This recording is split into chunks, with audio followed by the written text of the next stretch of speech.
Resilience is the Hello? ability to bounce back. It's the adaptive capacity. It's the adaptive capacity to go through the bounce. My grandma died when I was small, so my mother take care of me. That is the reason why I said I'm not there yet. Not there yet. So and I think I said it earlier that you can report failure between age 4, age 1, and age 16. Women will call 16 years old are highly responsible for how your life goes. From age 0 to 16, your life is not your fault. But from 16, your life is your fault.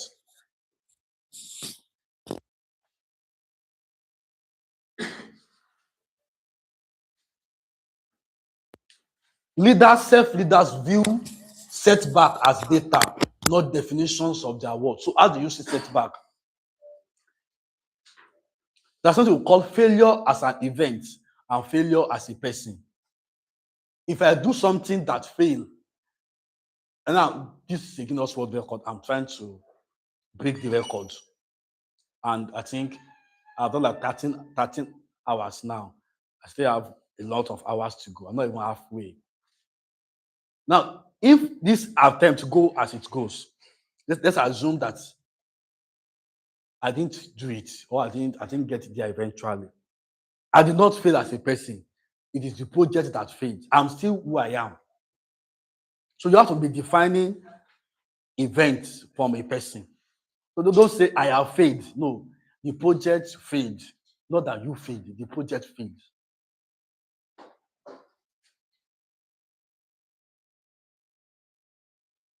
The mental.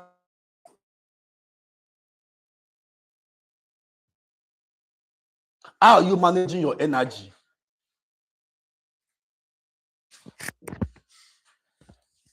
I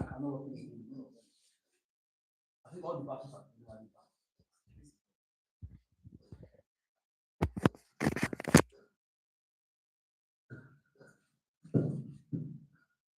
okay, so how are you managing your energy?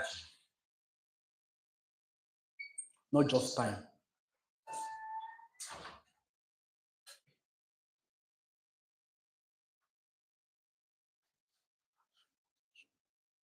There are 4 things you must not mismanage in life. There are 4 things you must never mismanage in life. If you mismanage any of them, you're going to be a failure. 4 things you must never mismanage. I call it MEAT, meat. Meat, MEAT. The M means money. It's not on the screen. The E means energy. The A means attention. The T means time. MEAT. MEAT. Money, M for money, E for energy, A for attention, and T for time. Money, energy, attention, and time. It's that I said that one is not on the screen. MEAT. Let me define everything. If you mismanage money, you are going to end up poor. See, if you there is a way to use your energy. Many of us we are disobeying what Solomon said. He said, to his son Lemuel, he said, give not your strength. That strength is the energy you are seeing there. All your strength to that which destroys. It is as plain as that. Now, let everybody listen to this explanation. I think I explained something earlier. Is it motivation or drive? You are going to use energy to drive your life. Now, what I'm doing now, all the preparation that went into this thing, like months of preparation that led to this event we are doing now, all of us use energy. But I could have been using that energy on something again. I could have used that energy on social media, that energy on any other thing apart from this project. So the question now is that what are you using your energy on? And all of us knows this thing, the law of motion said energy can never be created or destroyed. It can never be created or destroyed. It's true. All of us now, we are here. We are using our energy here. If you're not using it here, you will have been using it somewhere else. This is Friday night now. So people are using their energy in the club. So either way, your energy will be used somewhere. You can use your energy to be watching movies on laptop, maybe all through the night. So your energy must be preserved. That was why I think it was in the morning I said some things. Some people look at me like, I said, number one, I live in Lagos. The only place I know in Lagos is my house and my office. I don't know any other place in Lagos. I know my house and I know my office. And the beautiful thing about my house and my office is that they're in a straight road. So if I come out of my house gate, it's by the road, straight to office. If I come back from office again, right in front of my house, I enter my house. That is all. And once I enter my house on Friday evening, I'm not sure I'm coming out until Monday morning. I don't go anywhere. That I said. In fact, in the last 6 months, I've not gone anywhere on a weekend. If you call me on a Saturday, I'm in my house. The time I knew I traveled was when I was planning this program and I was traveling to Oshogbo to come and put a lot of things there, my team members and all those things. But any other time, I never stepped out of my house on a weekend. And I was also telling them there was time I was living in Oshogbo, and for almost 3 months, I didn't step out of my compound. People say, "Are you not going to church?" I go to church, but I live stream Sunday service online. I don't feel like going physically. I just sit down and live stream. And then live stream at 8 a.m. By 11, we are done. And I'm done at my house again. I don't go out. Now, because now, like I said, your energy, that's why I gave you that thing, that your money. So be tracking where your money is going, where your energy is going, where your attention is going, where your time is going. That is where your future is going. Where your money is going, where your energy is going, where your attention is going, where your time is going, is where your future is going. I read one man, everybody look up. I read a book of one man that said he was poor, and one day he told himself and said, I will stop being poor. He said he locked himself in the house for 3 straight months. He bought all the books he could get on finances. He bought all the videos, all the podcasts, and he sat down every single day. When he reads books, finish for like 6 hours, he put on the podcast, listen to it. By the time he finish that one, he watch video, listen to it, just note, and that one again, bigger than that book, read it. So after he finished, after he came out 6 months, he said, with what I have learned, I can't be poor again. The man is a millionaire now. That's why I say you are going to give your energy to something. And like I keep telling people, whatever you give your energy to, you will have it. If you want to be gossiping, some of us, we have A1 in not minding our business. You will have it. Whatever you give your energy to is what you are going to have. Okay. So let's move on. The next is mental stamina. So managing energy, not just time. So I've given you the complete one. Your money, your energy, and I think I told you earlier that if any young man or young man preferably comes to me and said, what should they learn? I said, go and learn financial management. Go and learn how to make money as a young man. And I keep saying, it's not about doing crypto. It's not doing crypto. It's not doing CBS is not doing sporty bets. Go and learn sustainable way to make money. What can I invest in? What can I buy? What can I do a lot? Many of us don't learn that. And you don't make money by accident. You make money by accident, you will lose it by accident.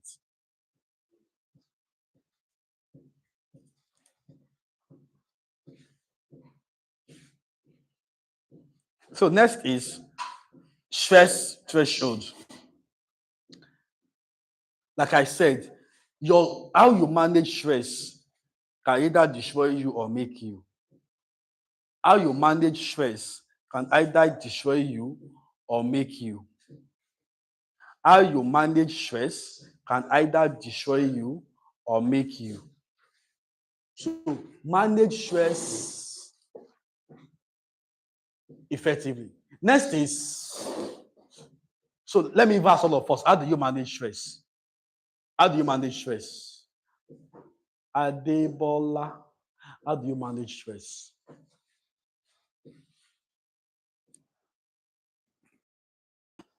Well, I'll say that I sleep most of the time. Because I know that for me, I'm a very calculated person.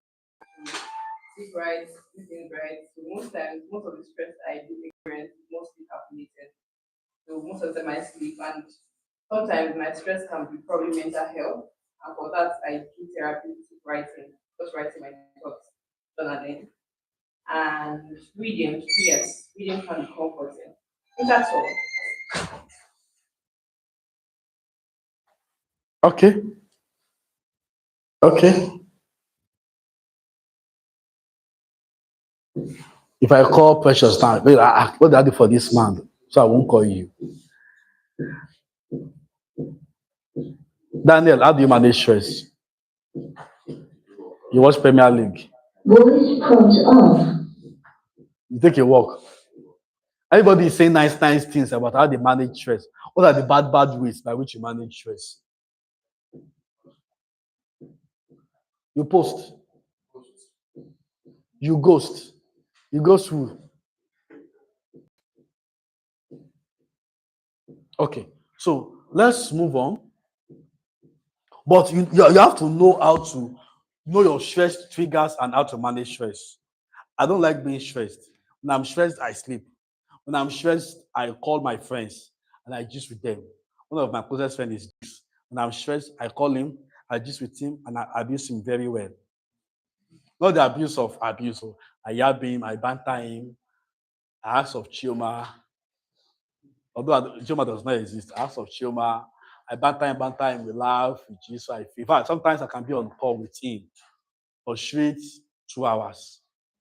Like we are not discussing anything. We're just talking. How is work? With this boy, this. Like I just feel by the time it's 2 hours, it's gone like this. I'm already feeling nice. So I'm not going to say I take a walk because I don't take a walk. I'm just going to tell you what works for me. I just call someone that I know that this is how I'm party now. We just.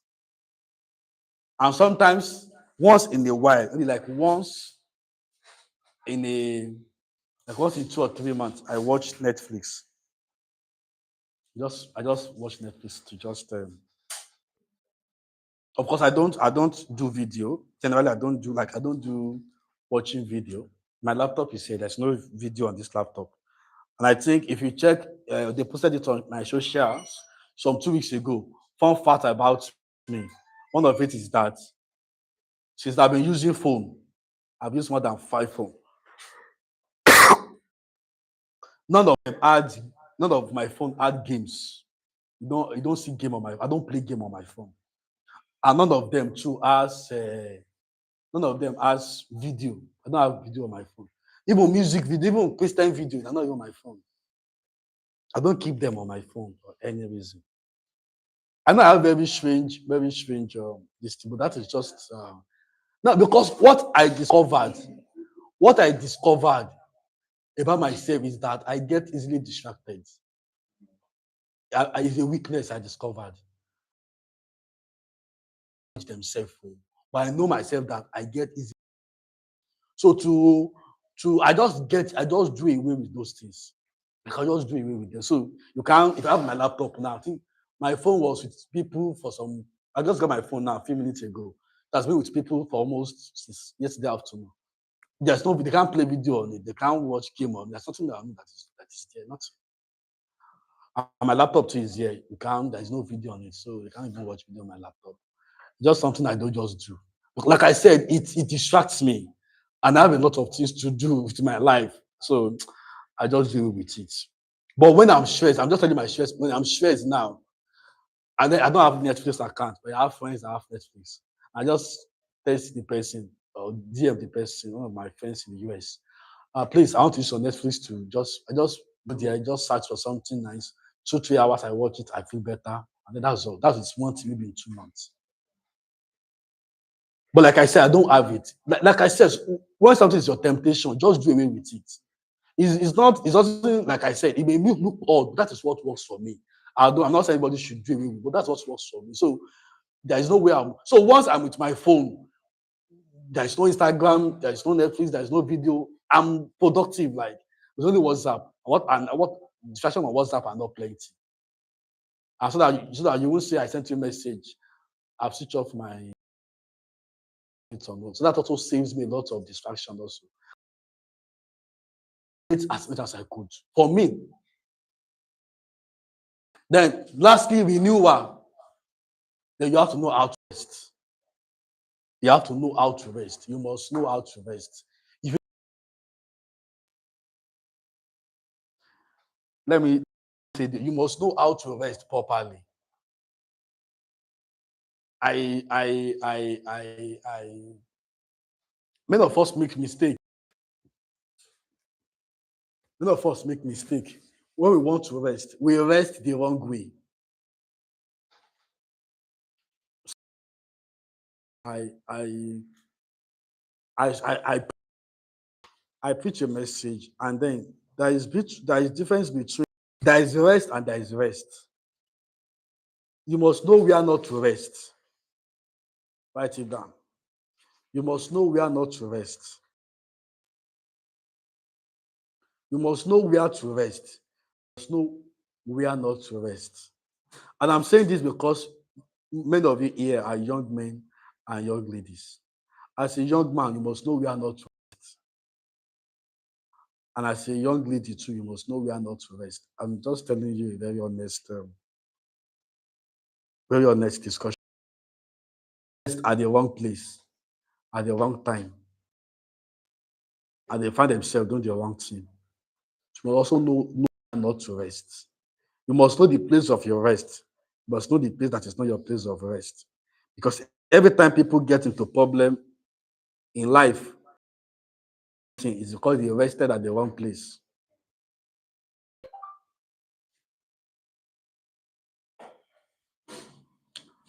So next is okay, I've talked about strategic rest. This thing is not finishing. Adaptive capacity. Adaptive capacity.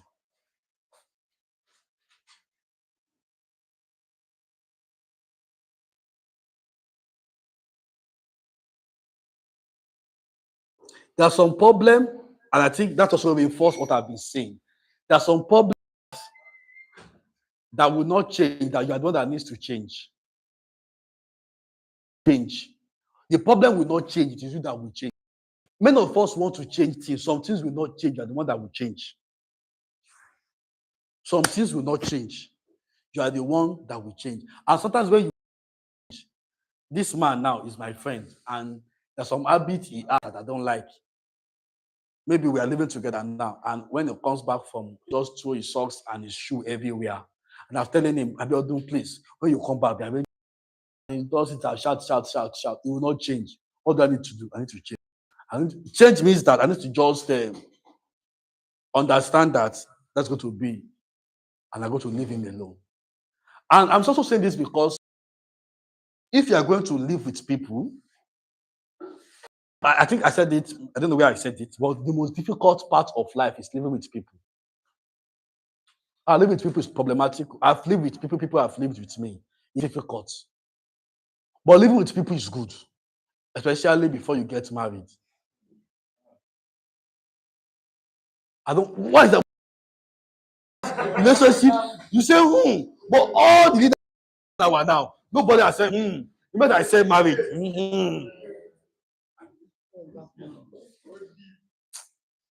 God will have mercy on you. You see now, all the old people, all not old people, among them. You see that your body, don't worry. I give you 5 years. End of. Oh. Debola, am I right? 5 years. Okay, how many years? 10 years. And you soon plan, no? And you soon plan a girl and the team, no, voila. But have you had? You have had. Oh. She said 7+ years. Okay. So,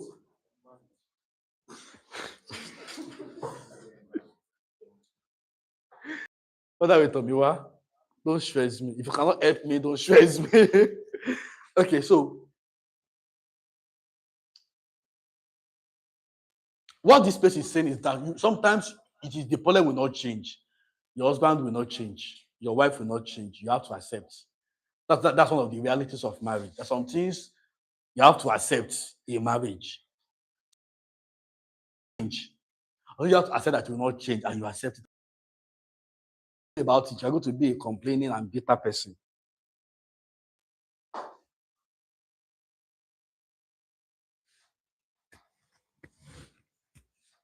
Nelson Mandela emerged from prison. He chose to be how many of us know the Nelson Mandela story? Okay, most of us. How many of us know the Nelson Mandela story? I can play a video. Do you want to watch the video? It's about 10-minute video. That's what summarizes from United Nations. That summarizes the.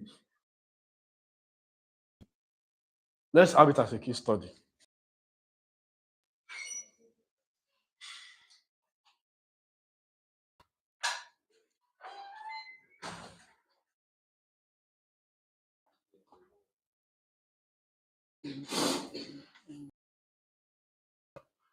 Our interview with Nelson Mandela is next. Today, the anti-apartheid leader repeated his call.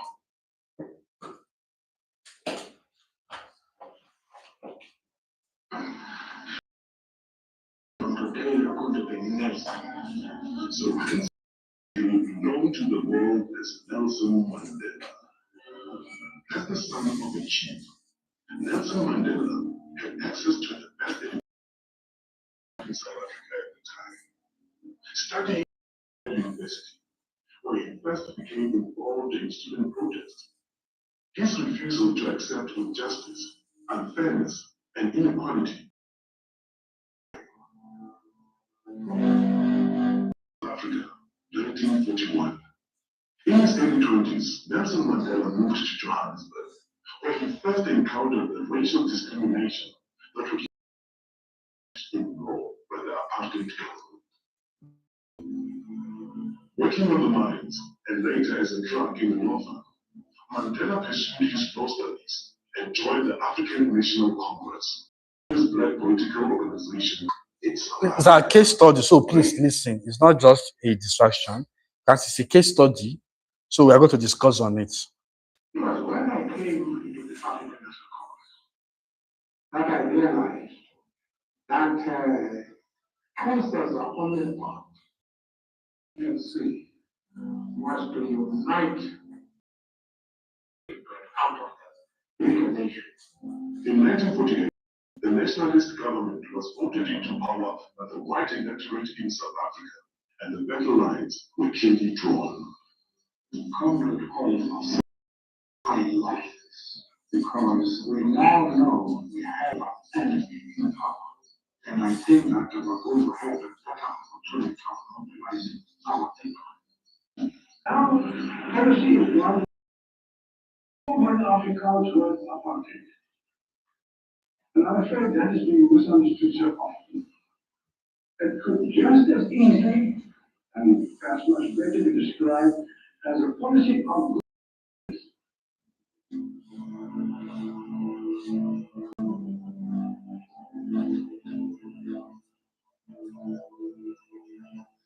1955, the ANC and other organizations called upon people of all races to gather in Cape Town to uphold the Freedom Charter, a blueprint for a free, democratic, and racial South Africa, in which all races will be treated equally.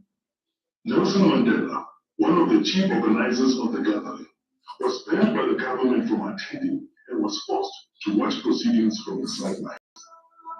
In 1956, the organizers of the Freedom Charter and other leaders in the Congress movement were charged with high treason, designed to occupy the opposition and keep them out.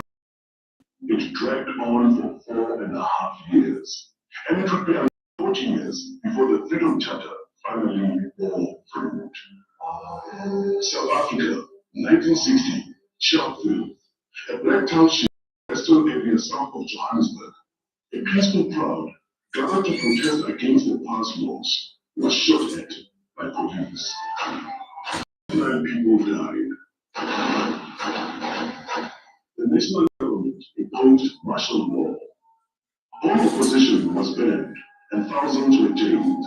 When it became clear that all means of peaceful negotiation had been exhausted, Mandela went underground to lead the armed struggle. We have made it very clear in our policy that there is room for all. There are many people who feel that it is useless for us to continue talking peace and non-violence.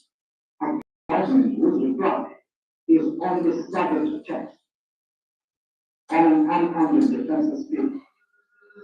Key government installations.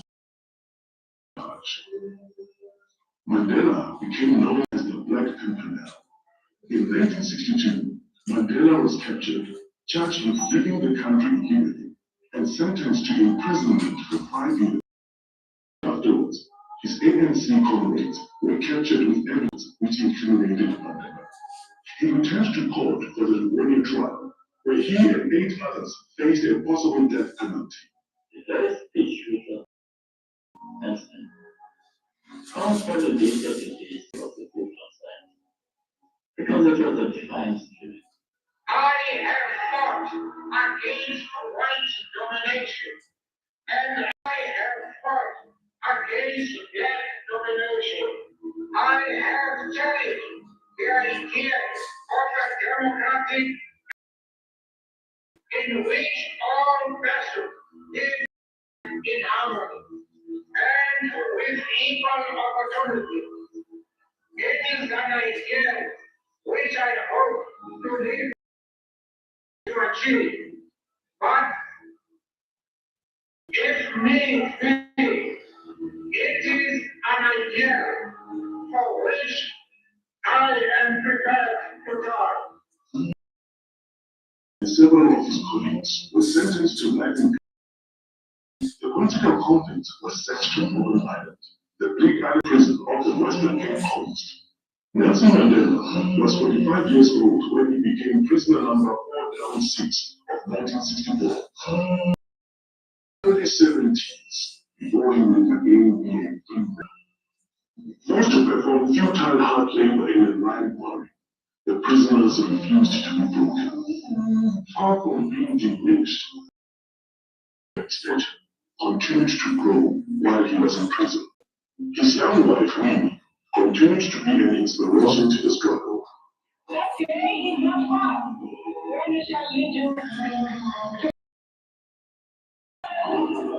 Okay, so let's watch again as we watch the case study. Struggle against the conflict would continue for another quarter century.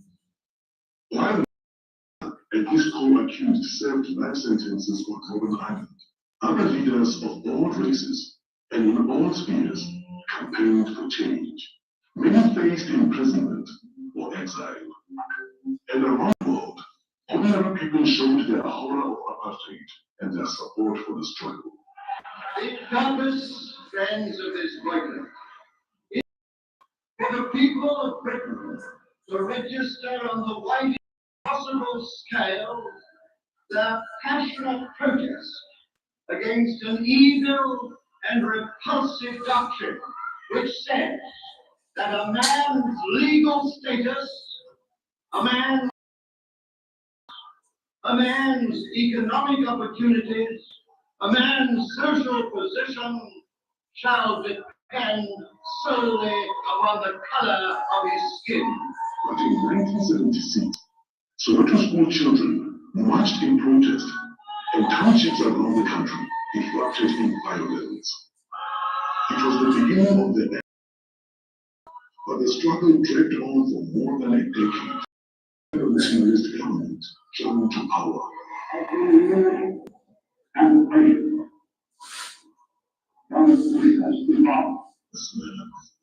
In the late 1980s, amid a tide of war, the African government was forced to accept the inevitable and began dismantling apartheid.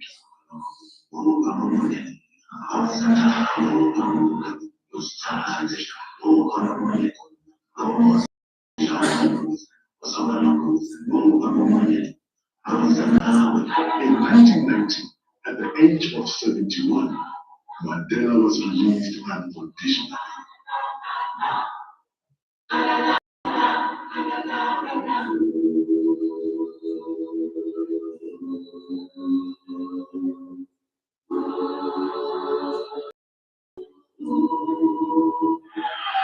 I stand here before you, not as a puppet,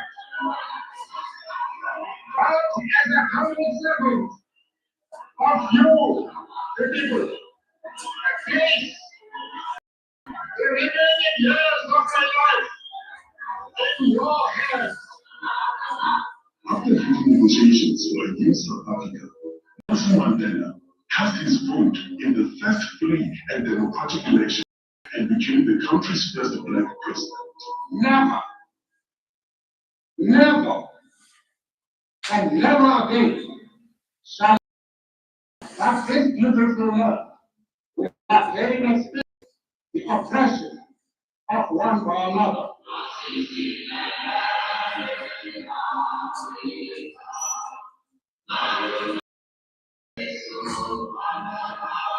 For the duration of his presidential term, and throughout what should have been a well-earned retirement, he has worked tirelessly to entrench the ideas he has so long stood for, becoming universally revered as an icon of leadership and humanity.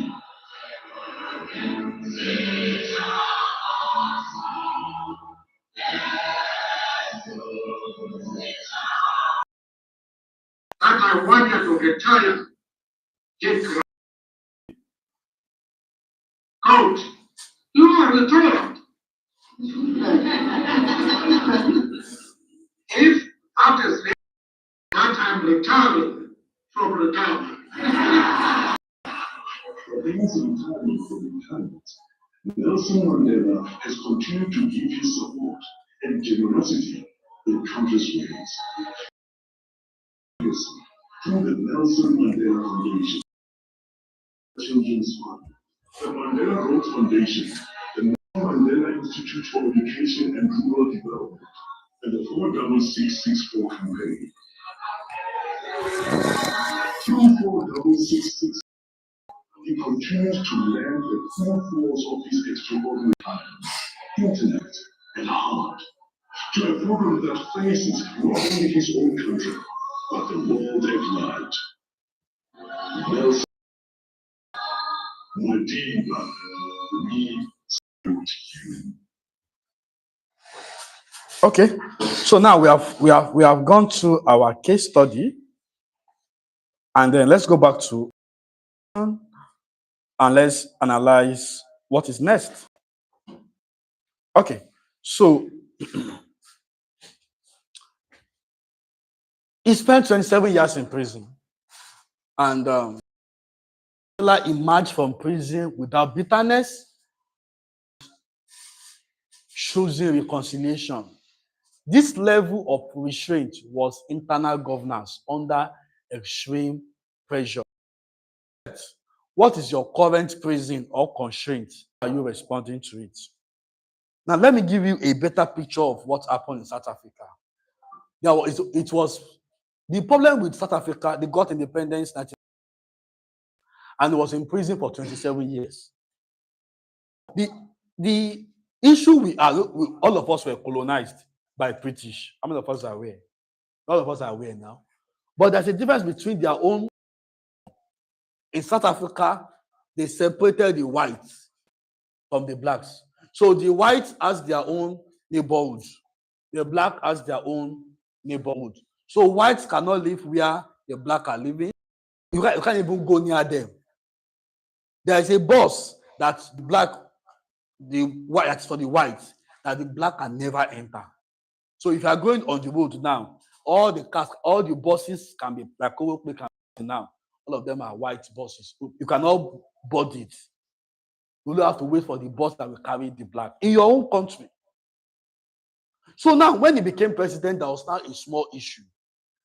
The white thought that if he became president, he is going to say, all the whites, all of you, yeah, Alele, back to Britain. But when he became president, he said, no, I'm not sending anybody away. I am not saying the whites should go. I'm just saying that give us equal opportunity with the black. That's why today, now, if you go to South Africa, you think as if you are in maybe the US, because there are lots of whites everywhere. Like you say, all of us are living, like you begin to see white people up and down in South Africa. So it didn't change that because they had a very good portion of whites, unlike us. How many people did we have here? When we were under colonialism, how many white people were in Lagos? Just the Lord God and maybe his family members and his assistants and district head. That is all. But yeah, all the civil service, all of them were white. Everybody. Not everybody, but most people were white. There. Like, not most people, but there were good numbers of white. Let's put it at 40, 60. Or like here, that the whites in Nigeria that were colonizing were just about 10 or 20% max. So it was easy for all of them to pack their bag and go. But there, some of them were already born there. How many whites were born in Nigeria? So when he came, he said, no, I'm not jailing anybody. Yeah, what I've done for us is bad. But instead, just shift, make we sit down. Maybe we say make you stand up. And the whites were so surprised because their thought was that, this time become president, all of us are going to jail. He said, no, nobody's going to jail. That is what he said there. He marched from prison for 24. The same people that imprisoned you, when you now became a president, you still appointed some of them as minister. Do you get the logic now? So, without bitterness. Now, what is your current prison? How many of us have a problem we are trying to face? What is your current problem in life? Maybe God is sending me to help you to solve it. Money. After money, call.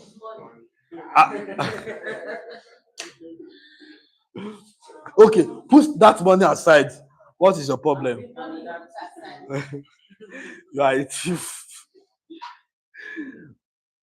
So what is your prison? How many of us have some things that is limiting you? And you feel like this is a limiting belief. How many of us have a limiting belief?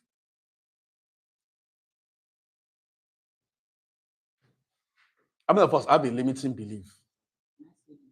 Okay. Marriage. Limiting belief is marriage.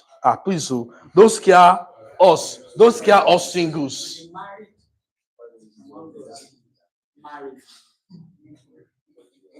Don't scare us. I'm not scaring anybody. In fact, I am presently in one shoe like that. So now I said marriage. It's the truth. Are you married before? No, what she's. She may not have gotten married before, but probably she has been among married people. Nobody's safe. Yes. There's limitation. Should I give you an example? Give us an Why example. I say that? Okay. Let me use myself as an example. As I am now, let's say I happen to get a job outside Nigeria, and I will have to go, and I will have to.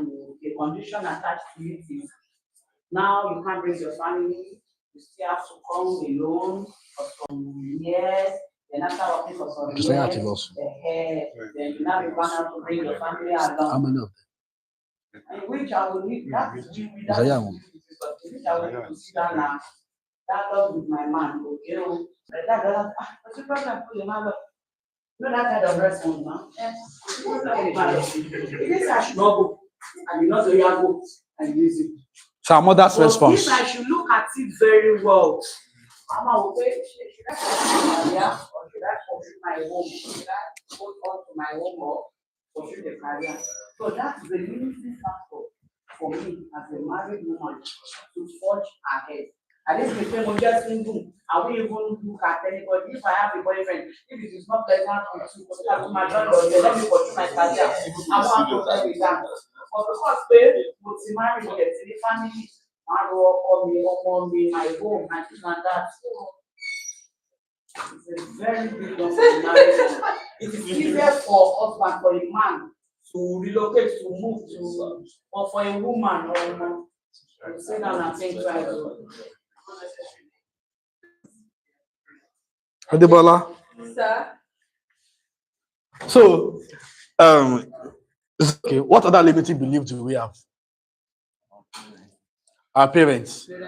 What the parents do for you? There are some things that want to do that. They are stopping me from doing it. Like that was before. Like now I'm now free, but before like there are some things. Yeah, it's good. Now some parents are still yes. My parents, if you tell them that, They want you to do their thing. yeah, Yes. I think the organization where I work, we are doing a big program currently. A lot of us have heard of Gateway program. Heard of it? yeah, I've heard about it. Gateway program. How many of us are enrolled on it? Today. So I work in CCL. I'm in charge of. I'm in learning for the Gateway program actually. So I know everything about the Gateway program. Not even. Let's leave Gateway program.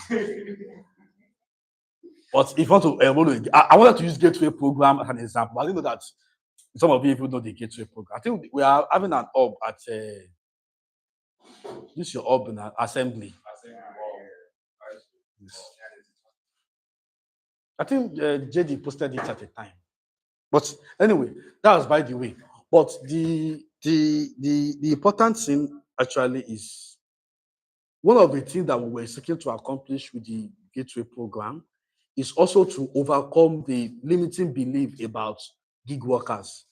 If you tell your parents now, precious, I say, mommy, I found job, it's online, it's on my laptop, and then they will pay me. You find job is online.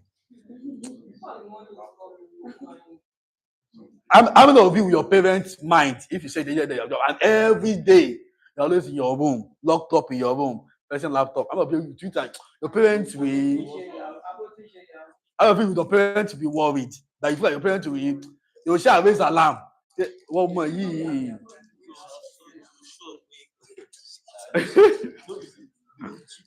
Your parents won't say anything. I'm not saying that, sir. I have a good relationship with my mom. How many of you with your parents not say anything? Every single day you are just in the room and you're saying, "Mommy, I'm working." You know, say, "One more year, sure." Or when you sleep, or one day when you leave your laptop and you go out, so you go, Kele. What is this girl always pressing? This is my son, my mother can do it. This is my son, my mother can do it. No, see, I understand the mothers because their idea of I have a job is I go out, dress up, you go out and hand. Now, one of the things that the Gateway program is also trying to address is the fact that you can be a gig worker and be like a regular 9 to 5 with every benefit entitlement. So nobody should stigmatize you because really, to today's society, you still have to explain to people that you are a gig worker. You have to, what do you do? I work remotely. You work remotely. What do you do? Work remotely as a gig worker, maybe as a graphic designer. So where is your office? Oh, no, I don't have any office. I just get clients. He said, hey, it's Yahoo you are packaging like this. So I just say client, you are packaging like this. So but you have to explain to police tire. So that can be an example of a limiting belief. So how are you responding to it?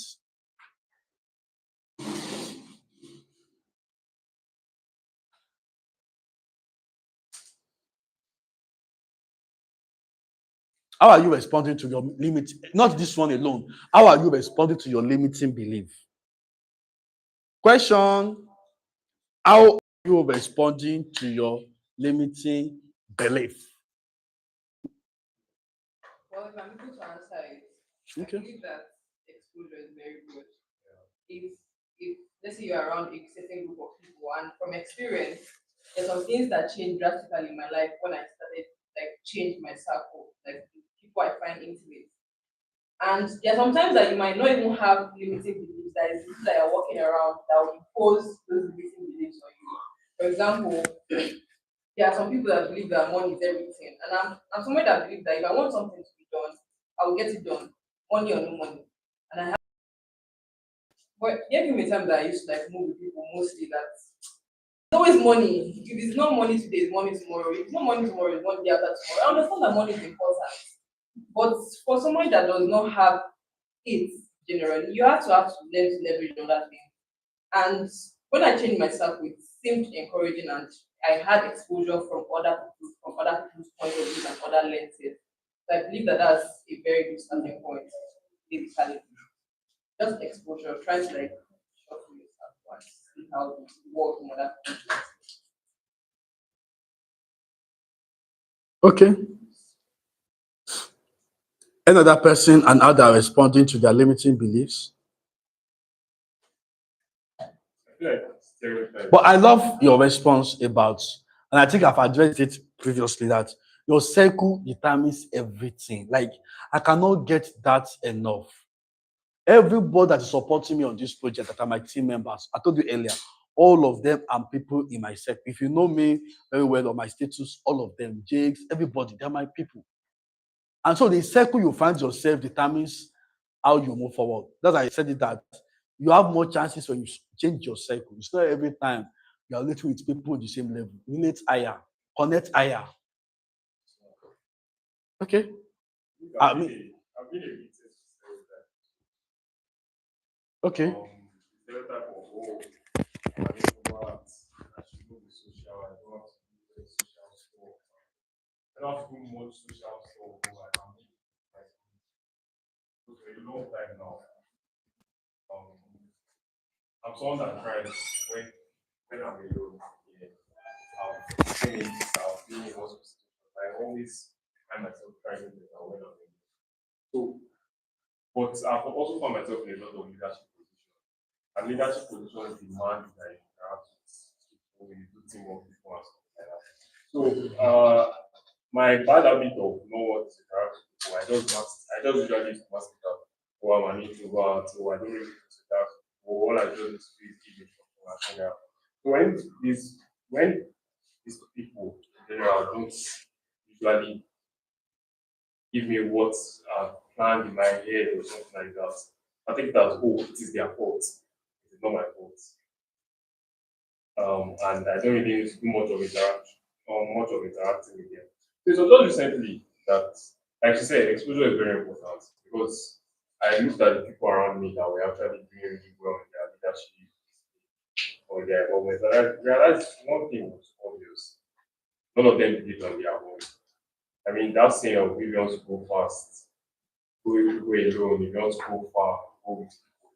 So that's when I started realizing that why I do well on there are still some things that you need. So the idea of me being an introvert and not needing to socialize, I had to just step out of that barrier and start learning how to interact with people.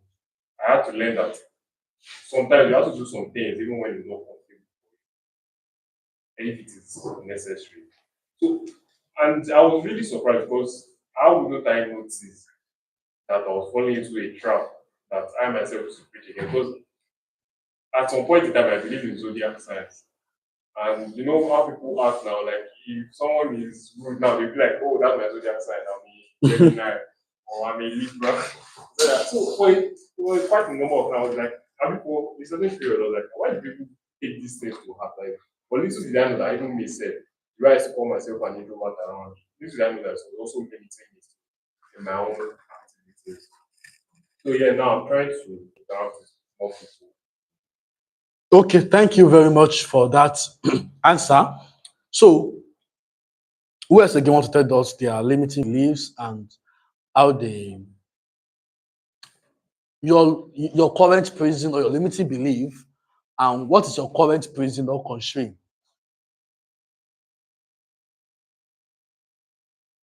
Okay, Christy.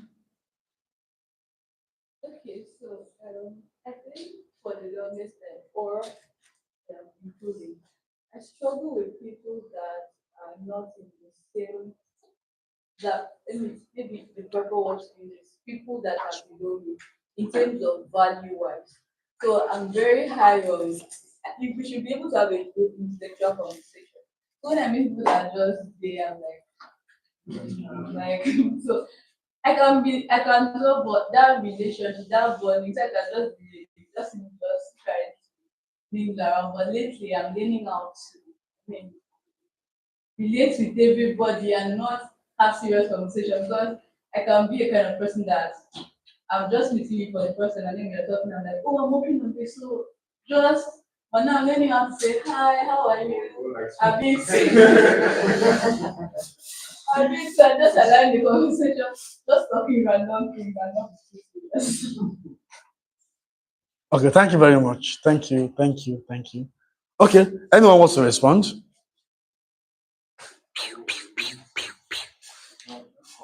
Any other response?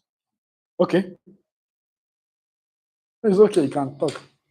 Okay, my own is my mind is limited to an extent. Okay. My mind. So, and the thing I'm doing to combat that I believe that inability is when I'm superior to my former self. So I try to engage myself in mindfulness. I don't know if that English is correct. So mindfulness, like I try to examine myself, like where am I missing out? And I discovered that the only thing I'm missing out is that I'm not relating more people. So that's how I'm responding. Okay. Okay. Okay, Precious. So nice. I'm very observant. So what have you observed about me? I just Mm. I enjoy the person activity. So this is an expectation. So what I do more to get out of that is talking. Yes, just talking. Like I don't like if they ask me a question, I do like what do I do because I do like. I don't know you don't like talking. That's how I used to call you. So I'm just trying to look at it. Start talking. Last week, just started talking last week. Yeah, last month, yeah. About that last week, I said I will change. Okay. That's good. And then you also have to maybe take some training on communication. I think you wrote it down the other time. Sometimes you have to also take training on it. It's not about talking, but take some training on it. So is good. Let me tell you one of my limiting beliefs, which God helped me to overcome. When I was in secondary school, I went to a boarding school, Federal Government College. I won't tell you the name, so you don't go and say, you don't go and look at the name of the school. We had a senior, it's from the north. I was a junior that time, and you know B2K. How many of you know B2K? How many of you know B2K? How many of you know B2K? Anybody that knows B2K? Right, you were born when the B2K was out, or you saw it in videos. Are you a Gen Z? I don't understand. Because I think I knew where they born you. Okay. So I'm just joking. So you know the engine of a Beetle car is where? At the front. At the back. At the back. The boot is in the front. Okay, the boot. So I don't know why he does that. I don't know who has offended him. Honestly, I don't know. But it took me a long time. He will gather us in the hostel in the night. So all of you, all the boys, come out here. You now sit down on the chair. And I said, I see some of you talking to the guests, and I'm surprised and I'm disappointed. Your teacher or your Senior, you know that? Do you want to Beetle car? I say, yes, sir. Where is the engine of Beetle car? At the back. In fact, that was the first time I knew the engine of a Beetle car was at the back. He said, there are those brain of those girls that you're talking to is at the back. Honest, I lie not. Like I lie not. So the brain of those Beetle. So I'm surprised when I see you talking to them, smiling with them, meeting with them, because I'm asking myself, how can you that your brain is at the front, you don't know the brain is at the back? That's why I said, I don't know what happened to him. I don't know who gave him that. I don't know. But he will call us almost every week and lecture us. And so please avoid anything that will make it to be relating backwards. You have to. Like that was when I'm saying the truth, honestly. That's when I knew that because she was also confusing because if you see the B2, except they open the things, you won't likely know that which one is at the front. You will not cover everything. So that was when I actually knew that the boot was at the back. I mean, the angels at the back. That is women. You just talk down on women and no, they do. And I was 12, 13, 14 that time. So I know what was indoctrinating us. And honestly, liberty beliefs are powerful. Because he now drove it. So I personally didn't have any I don't have any problem with women, but I just want to relate with women. I don't really want to. No. I just didn't. No, I'm telling you a very real story. That was my first exposure to even, that was the time I was living. I'm talking about 12, 13. And yeah, and it was more, it was in Northern now. So Northern now, they used to go to school very late. They go to school late. So it's not even that he was ahead of us by 1 year. He naturally had age on his side. You've not been in school with all those people that are your daddy's age. Your daddy's age mates. So, but that was just telling you that now, someone like me now, God accept me and I'm doing fine and I respect women and honor women, a lot of other things too. This is Christy here. She's staying overnight. She's based in Osogbo. She's staying overnight with us. About 3 other ladies are in their rooms. They are sleeping. They're trying to do shift. She just came out now. People that are here before, they've gone to do shift and everything. So a lot of these people are here as a team with me. So I relate with well with women and they work with me very well. But what I'm just trying to say is that something as simple as that can make the reason why a man can be beating his wife every day. Like I say, you are married. I have an opinion. You have an opinion. I don't understand which opinion. Where? You are not done with the opinion you have. No, he may not even say it. But that would be God for And you will not. That's why the other time I was talking, I was telling ladies some things about men. It's not like maybe I have issues with men always. I'm just trying to say that you have to know a man beyond. Uncle, please, we are doing just for the record for the longest that person, not the longest sleeping. So, what I'm not trying to also say is the fact that limiting beliefs can drive your life and you don't even know it. So that's why I said that everybody has trauma. Everybody. There's no matter how perfect you are, there is something that has been said or that you have witnessed that forms some assumption in your mind. Now she said she's a shy person. She will not be born shy. She will be somebody that say, somebody said, you just talk too much. I talk too much. Now keep quiet. Some people used to make me feel like I talk a lot, but I don't talk. I just talk small. Me like this, talk small. So in fact, there was a time I was with some people. They would say, you just talk a lot. I also get tired. And I began to feel like I was talking a lot. And I told them, I said, I think people are judging me because you don't know that I'm fundamentally a lecturer that find myself in corporate spaces. Because corporate offices, I may come in the morning and say, hey, what's up? I want to do lecturer things, I want to do lecture student this thing. You know what I'm doing to you now. So, like I told you, a good part of my career has been lecturing. So the way we do lecturing, students, and the way I do with all of you, I say I come and see the way I was teasing Precious and everything, same way I do with my students too. So when I carry that same thing to corporate, and they were like, this corporate everybody mind that sitting at your office with your laptop and minding your business. I say, which business? You are my business. You are my business. I was like, so at the time, I now keep telling them, look, I'm coming from a lecturing background where there's no your business are the people that you are working with, like my students. So I don't know that business. So I'm not telling you that it can come in various forms, but when it comes, you have to now know the prison you are in. But I was able to process it correctly because I had a very good self-esteem, self-understanding. And I tell them, look, people should stop saying this thing because you are judging me based on where I'm coming from. Okay, so let's move on.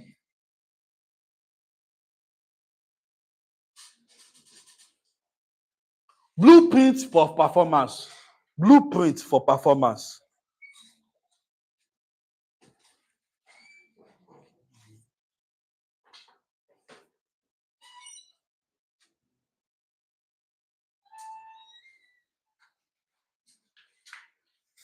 Every day, for example, all of you here can make a decision. Every day I will read an inspiring article. Every day I will read something that will stimulate my intelligence. So number one, a routine. Leader, what are my daily routine? As a leader, what are my daily routine? It can be that every day I'm going to study. Every day I'm going to read an article that inspires me, that inspires my creativity.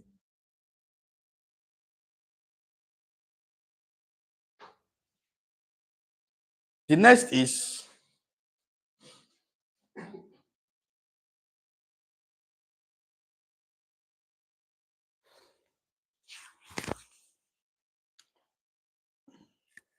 what are your boundaries? Many of us have no boundaries. What are your boundaries? What are the lines people must not cross with you?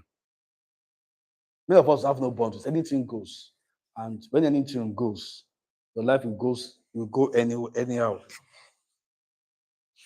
What are your no's are more powerful than your yes? Write it down. So some of us feel our yes are powerful. But the truth is that your no's are more powerful than your yes. Your no's are more powerful than your yes. You say? Your no's are more powerful than your yes. Y-E-S. That the things you say no to, anybody can say yes. Hello? Anybody can say yes. Yes is easiest to say. Yes, yes, yes. But no is the difficult thing to say. And it is the no that will preserve your life. It is the no's that will preserve your life. I can tell you, the things you say no to bad behavior, you say no to some wapalapala, those things will preserve your life. It doesn't take courage to say yes. It doesn't take courage to say yes. What requires courage is to say no.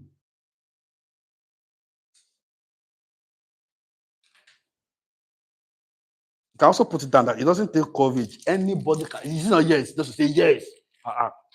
Not even women will tell you that it doesn't say yes, say yes, say yes. Does it take courage?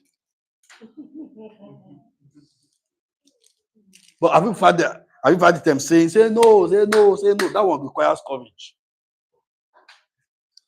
Okay, so very key and very fundamental.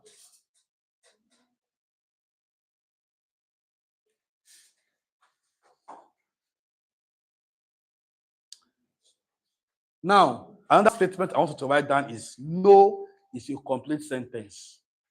No is a complete sentence. No does not need explanation. Because when now I'm guilty of this, I'm trying to work on it, and God is helping me. When we say no, because we don't want people to feel bad, we now want to explain. No, actually, borrow me money. Do you have money to borrow me? I tell Mr. Taiwo no now. Just feel like Mr. Taiwo, I'm sorry. It is because Oga, no is a complete sentence. Because do you know why I said no is a complete sentence? The moment you add explanation to a no, you give doors for negotiation. This is the first time you are saying,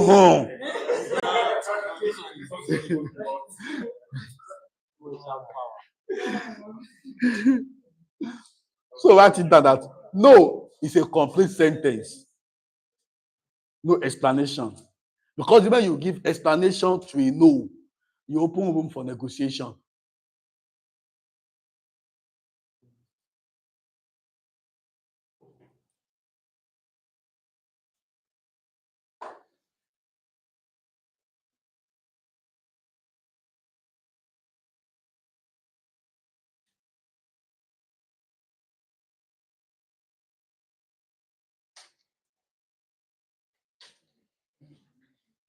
So,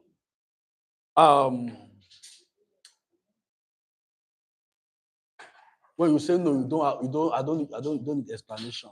This before I used to be afraid of telling people no. Now, I tell you no and it is no. Some of us find it difficult to say no because we don't want people to feel bad. We don't want people to be feeling guilty. But your no will preserve your life. So look at it now. What to say no to preserves your yes. Your no's will preserve your life. And lastly, your reflection. A life, is it Aristotle or Socrates that say an unexamined life is not worth living. So you have to also reflect on your life. What did I do this week? Sometimes some week I say, this week I wasted this week. And some week I know with myself that this week I wasted this week. How many of us have reviewed our life and like, I wasted this week. Because I look at the things I did, nothing serious or productive. Even after going to work. That is a After working at work, at the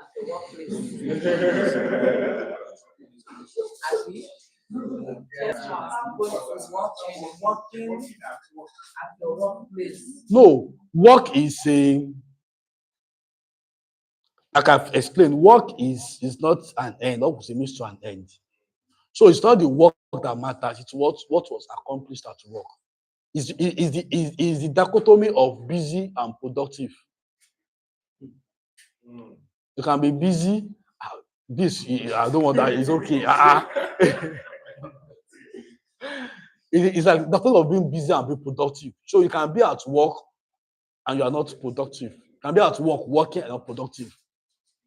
So the goal is to say, what did I accomplish today? What was the productive I did today?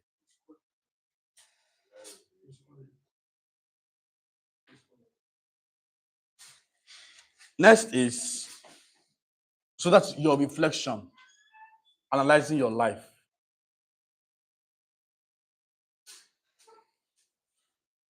We are counting down to this lesson 1. Purpose versus ambition. Write it down. Purpose versus ambition.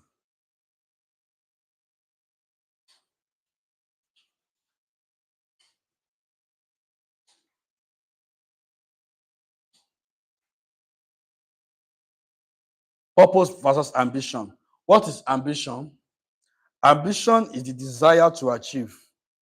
So the screen. Ambition is the desires to achieve.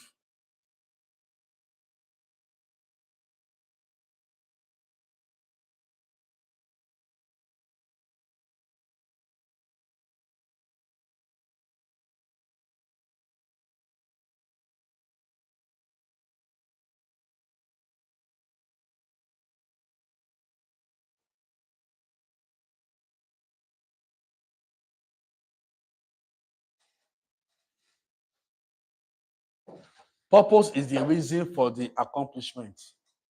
Ambition is a desire to achieve. Purpose is the reason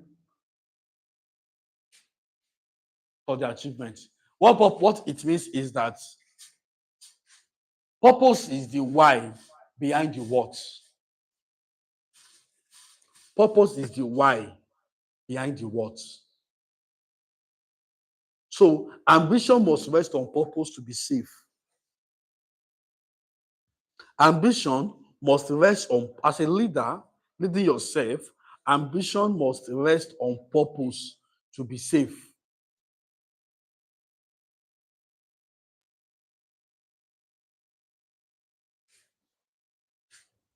Ambition must rest on purpose to be safe.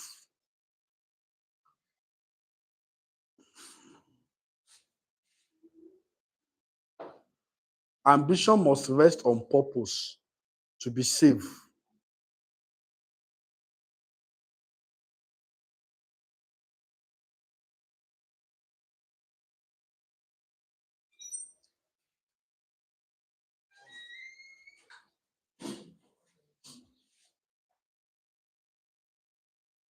Alignment of action. You don't rise to the level of your goal. You fall to the level of your systems. Now, what this topic is looking at is that designer system. I think I said something earlier that you won't go far with a list of to-do. You won't go far with a list of to-do because a list of to-do will bore you. You will go far when your life is a system. You're only your life systemically.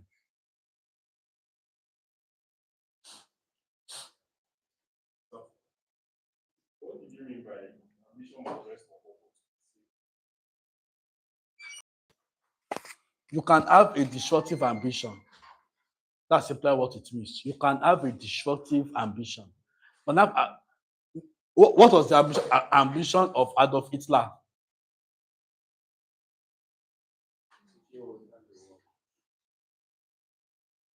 That is what it means. The purpose is the desire to achieve. What to achieve. But purpose is the one that's going to help you. If not, you may. I don't know how what to use. So purpose. So you have to ask, what is the purpose of this ambition?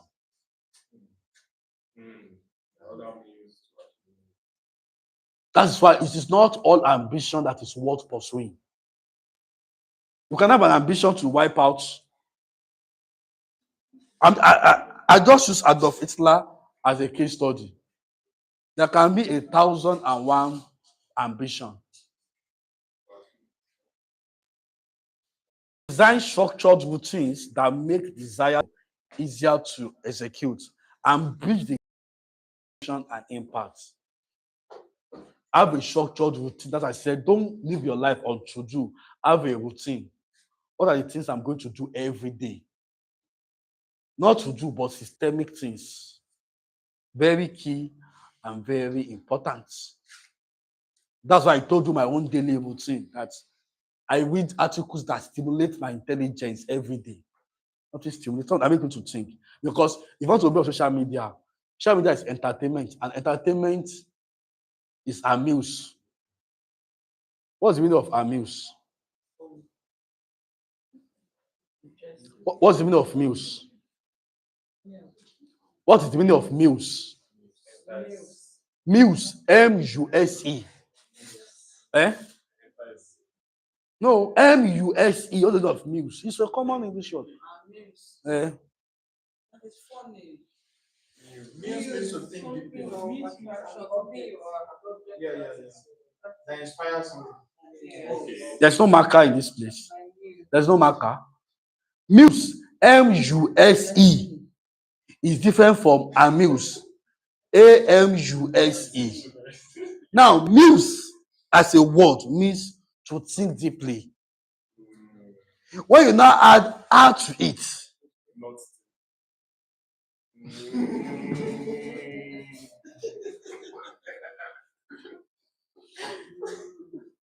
you are here to learn leadership. I'm teaching English.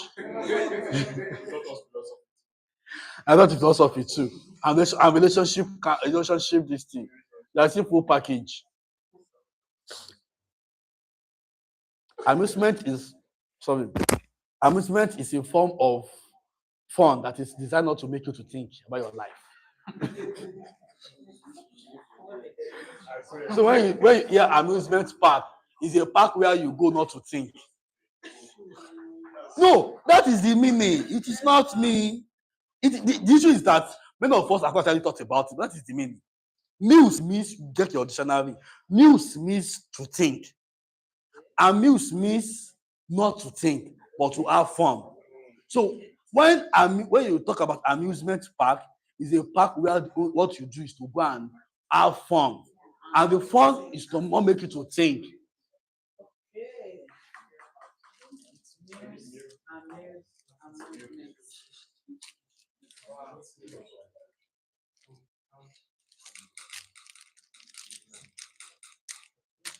I hope you are gaining something.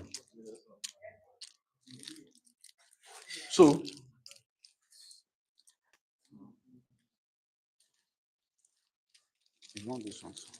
what amuse? Now, what that means is that social media will give you amusement. That's what I was even going. Social media will give you amusement, but it will not make you to think. So you must find things that makes you to think every day. That's just a summary. It can be a newsletter. You can find, okay, this is a blog, or this is a web that just read articles, stimulated.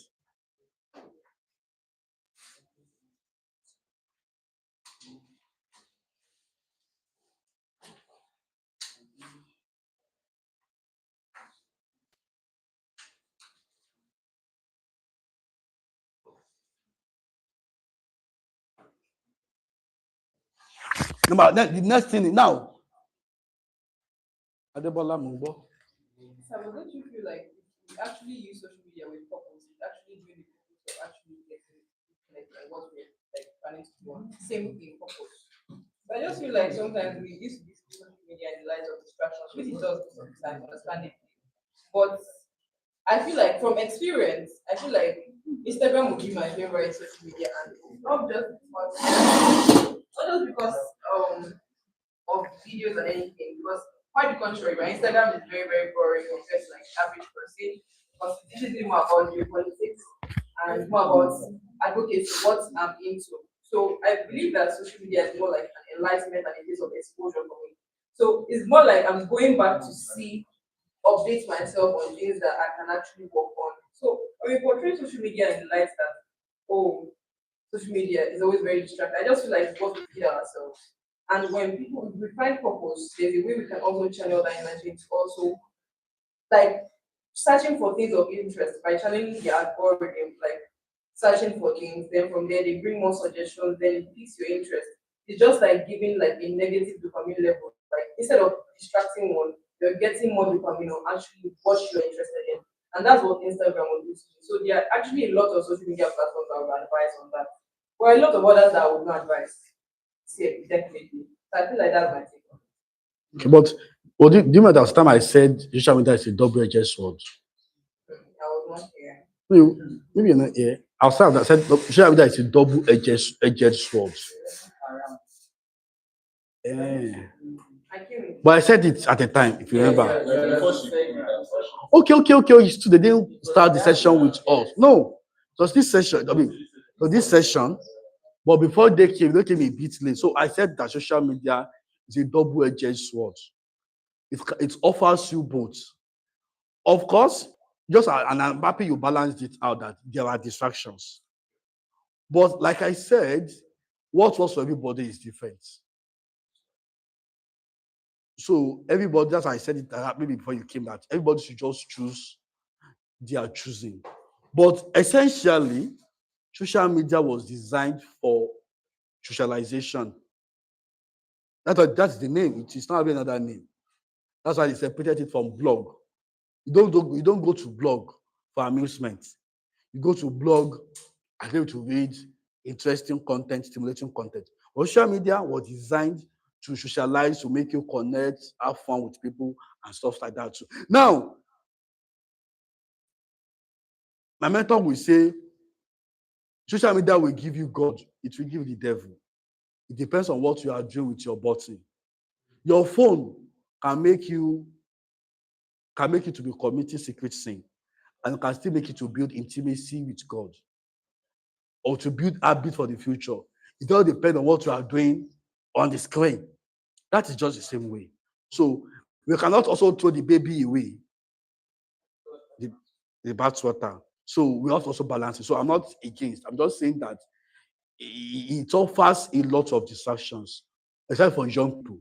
It's not everybody, and you have to also be careful, because it's not everybody. Somebody will not say, hey, but Adebola can manage it, I can manage it too. You may not be able to manage it.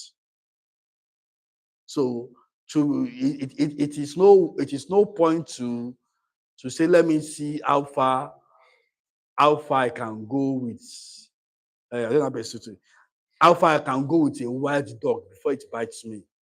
That also keep the dog away. As I said, for me, that's why, and I think I keep saying that I'm not having any recommendation for anybody. But for me, I've tried it. It distracts me a lot. I find myself spending 6 hours clicking and clicking, and kind of like, so I said, no, I'm going to put this away. It's good that you have been able to get a hold on it, and I appreciate the feedback. But I think for some of us, we need to still be able to get an hold on it on ourselves before we come back. So I appreciate that that feedback. Okay. So just building on Okay, yes, you can contribute. yeah, I think if I'm going to recommend any social media platform that's at least gain a considerable amount of useful knowledge rather than harmful knowledge, I recommend it. Because on Reddit now we have people all over the world, and what they usually come to mind is those discourse useless information of see that more on Reddit and all that. Because most of the social media platforms now they incentivize polarizing content, polarizing, so you stay on the platform. They're not meant to. So I've seen classic cases where people, because of what they consume, they assume that they are authorities on this. Okay. When I start digging deeper, Okay. this person has just like one, and they think they're authority, but instead they just have one polarizing side of it, especially in the comment section. Whatever this algorithm, I don't know when they were creating these things. According to them, they claim that they don't know why the algorithm works, but I feel like it's a lie. Because at the end of the day, they are the ones dealing more Christian platform, more polarization, more Christian platform. I think it's Okay. good that you actually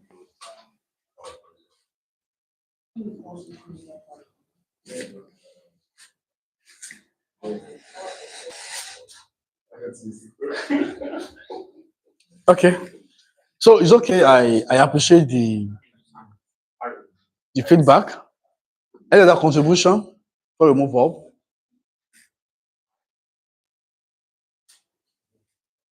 Any other contribution to our discussion? I see. Okay, so now let's what was the argument was all about social media getting rid of those distractions. So there is no one way to it. Just go by what works by you. But I would recommend that you regulate it and let it. Like I said, we all have different grip on ourselves than others. So until you get there, just keep growing. So now look at managing systems. One of it, how do you manage systems?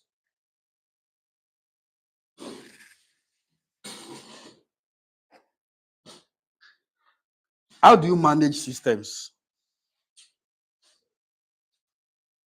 Now, because what I'm saying is that look at your life not as a list of to do. Because if you approach your life with a to do list, you will not do anything. So, one way to build your life as a system is to design your environment.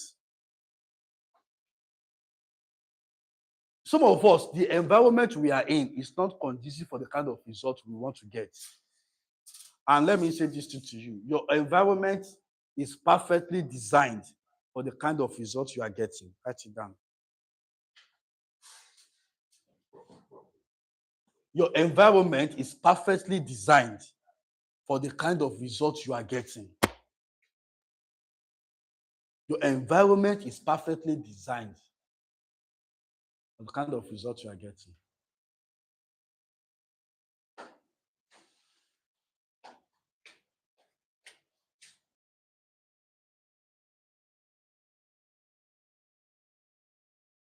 Kind of results you are getting. Your environment is perfectly designed for the kind of results you are getting.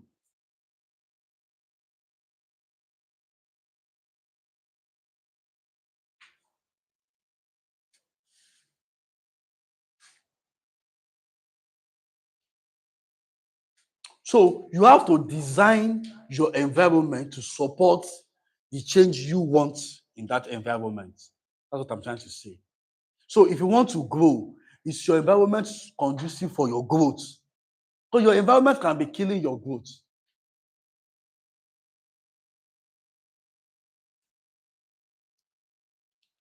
I give an example of a friend that I met. I wrote it on my status some weeks ago. I met a friend, and I know this guy. When I know him back, an old friend anyway, not a recent friend. I know him back that time. He was very active. When he's discussing, you see an intelligent mind. After I met him again, then I began to talk to the north. He was talking to the south. And I asked him, where do you live? When he told me where he lives, I said, now I understand how you are thinking this way. So you need to begin to look at how you are going to design the environment that is conducive for your results. That's why I said your environment is for the results. So if you don't like your results, sometimes you should just change your environment. Now, environment is multifaceted. Your social environment. And I think I love what Adebola said earlier, that when she got to some environment and she felt like she didn't like what she's getting, she changed it. And the results change. Now, environment can be social environment. Social, it can be physical environment. Some of you that are living in tell me one ghetto in Ogbomoso.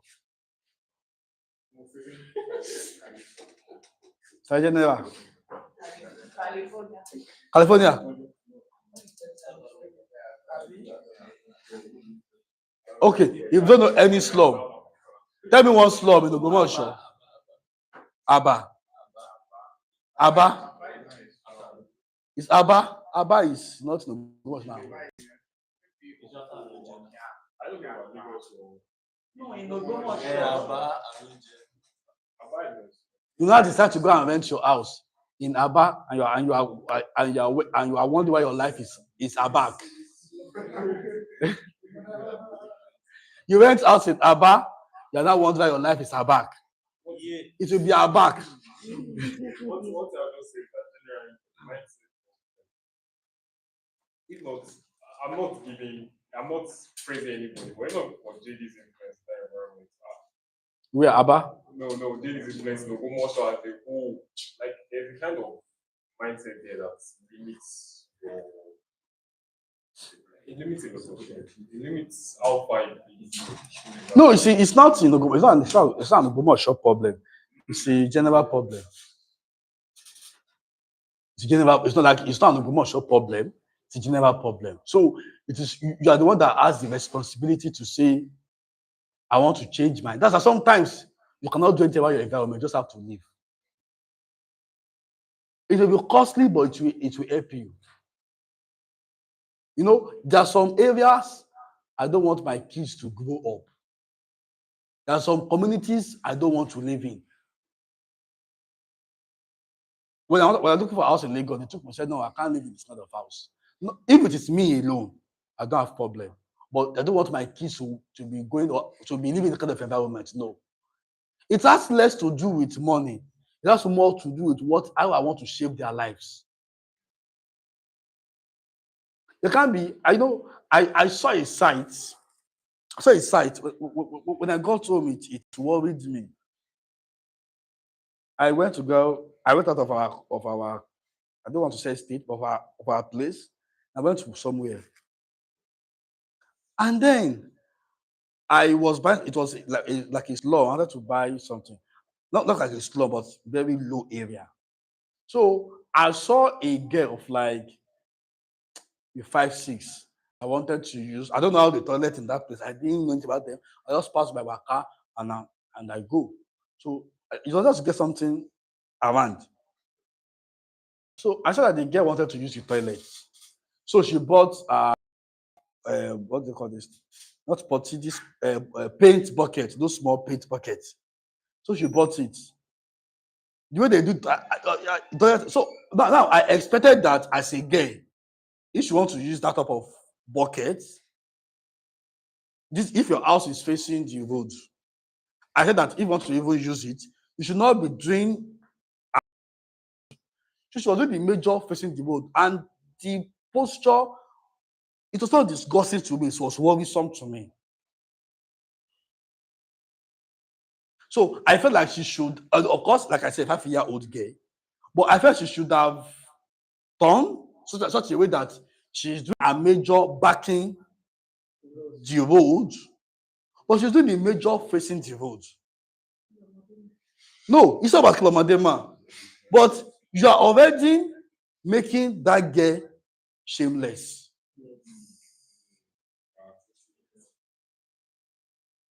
It's as simple like that's what got me worried. They're making that girl shameless. Because she's already used to just remove her pants, just do this time. Face like everybody is fasting. Now, there's also the time that Omoke Kireni, but I don't want to believe from Omoke Kireni. A 5-year-old girl is not a small girl. And I know what I'm saying. Because I'm in education. I know what I'm saying. That I said, fundamentally, that girl is now being raised shameless. Very, very bad. So you know how like traumatizing it can be for me as a girl to see the man clean, and it's everybody that does it. Like even the elite in our society that we have high expectations from. You know, I don't have problem with a poor man urinating by the roadside. I have problem with a man when a man get down from a jeep, park jeep, and get down from a jeep, and I do like this. I say, jeep. Like, no, like I said, I don't have problem with a poor man urinating by the roadside. Now, I'm not saying that one is better, but I feel like the jeep is too prestigious. That's a man that has a flow like that, come out from jeep and say want to be. Okay, you have enough money to either you urinate in your house, or go to a bank, or park in front of a restaurant and enter and use the toilet and come out.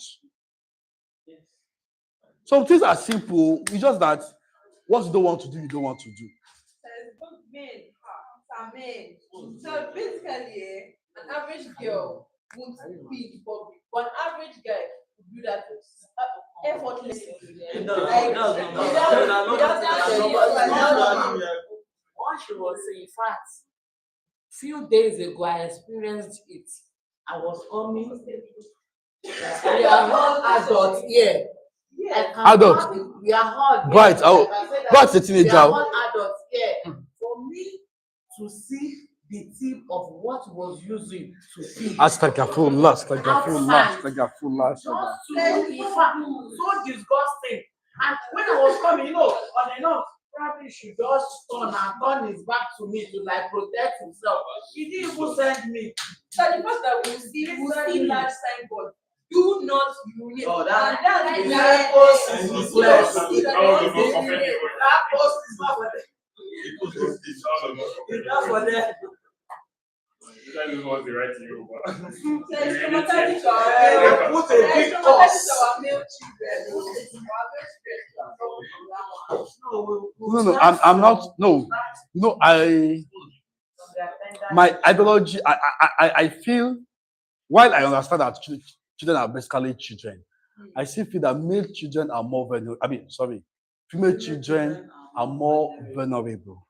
Now, like I said, I'm not saying male children are not vulnerable, but we have to put anybody in here knows a girl is more vulnerable to being exploited than a boy. Of course, boys too are, but on vulnerability, a girl is like this thing. Now, like I said, I'm not justifying this thing, but for me, a girl. Now, I think, like I said, I don't like it when we look at problem from a single lens. The man that left wearing agbada and left to come out of gym to urinate, what was the place? The boy actually wake up. I don't know whether you know those houses that when you wake up in the morning as children, you just come to the front of your street, front of your house. Even as half-year-old boy, you're going to urinate in front of the house. I know houses like that. That we just wake up in the morning around 6:30. Bola, this thing, come and go, and this. And even we still have people that 8-year-old girls are still bathing outside. We still have them that are still bathing outside. It will not be outside like close to the main road, but they're still bathing somewhere behind one window that any of the neighbors, guys, men are passing and pass and go. But like I said, one of the things that the girl is learning is how to be shameless. That's how some people can put half of their breast outside, and you're like, kowole. And they're not seeing anything with it. Like they are not seeing it, like they're just like, because they have been trained to be shameless. So it's not Adebola. I think when I want to talk about things around this, Adebola will excuse us. Your comment will finish. Sir, I'm even trying to like be at my best, be on my best behavior, sir. This is best behavior. Yes, sir. Now, what is the point I'm trying to prove? Environment matters. That is the summary of all the things we have been seeing. Your environment matters. Like, it matters more than you think it matters. So, you can never be wrong. What are you people passing since? You are distracting me. Sorry, sir. We are prioritizing your work.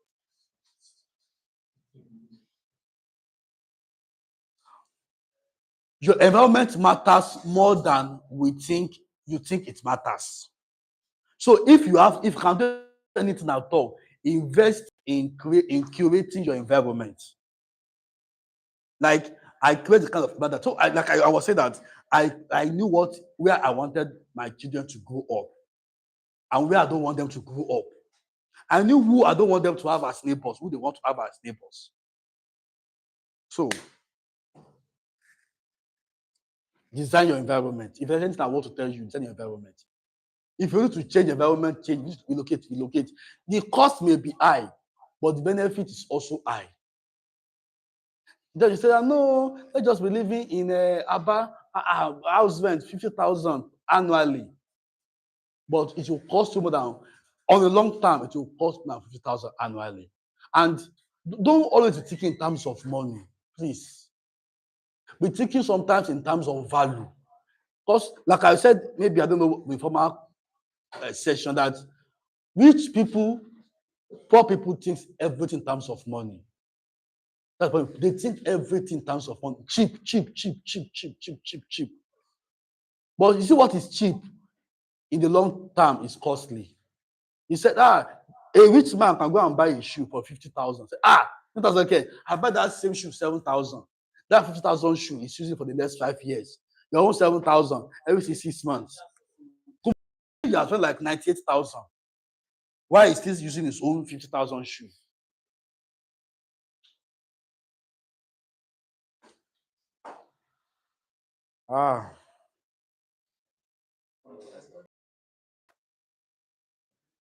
Okay. The next is standard operating procedures. Standard operating procedures. Personal checklist for high-stake moments. I don't know how to explain this high-stake moment to you, but everybody will have high-stake moments in life. What is high-stake moment? Moment when you are in the presence of greatness.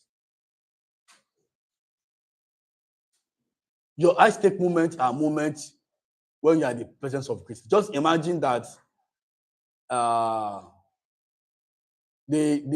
are engaging, say, Precious, we want to hire you to work as a brand strategist for APC in Osun State.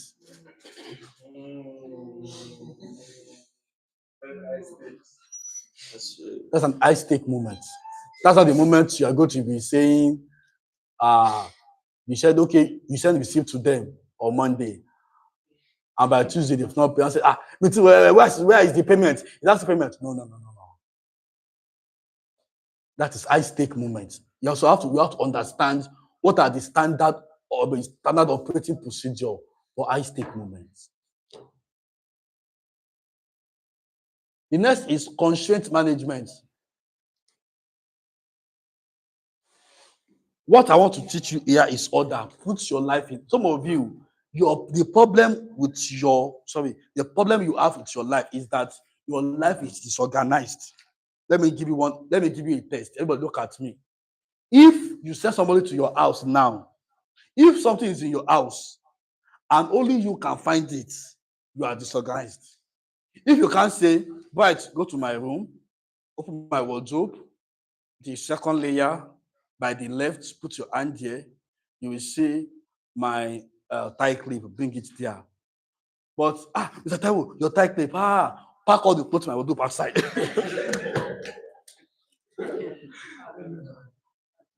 If you cannot send anybody to your house to put something that's organized, how many of you here can you send somebody to your house to put something? And there is, why is Christy smiling? Christy, I'll get you on Monday. Why did I even tell you, sir? You go and arrange the house. Because when Christy is laughing like, I thought you're talking about me. How many of you here can you send somebody to your house? You will give them an instruction to pick something, anything, and they will find it where you said. Raise up your hand. I thought Daniel would raise up his hand. Like, I'll not raise up your hand. Eh? You're not organized.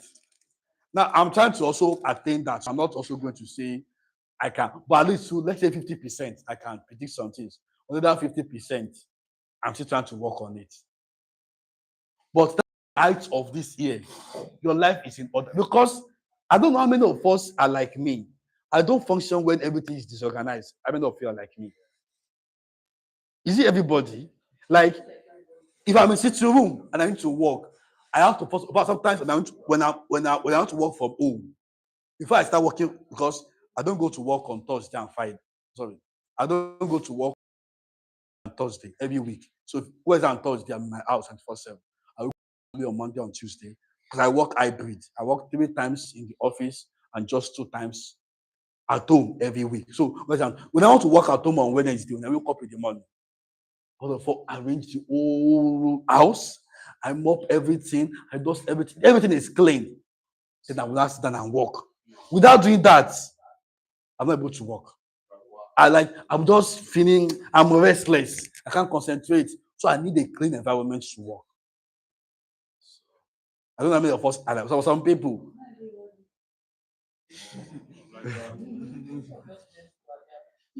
But I think that generally order provokes innovation. You have never seen anybody, no, that was innovation. Order provokes creativity. You have never seen a creative person in a disorganized environment. No. So that's what I say, that you cannot have creative ideas in a slum.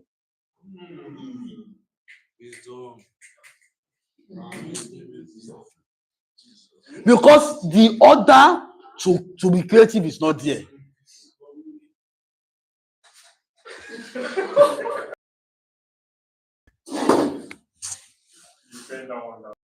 when my 6 hours finished, me, you are, I need new set of people to come.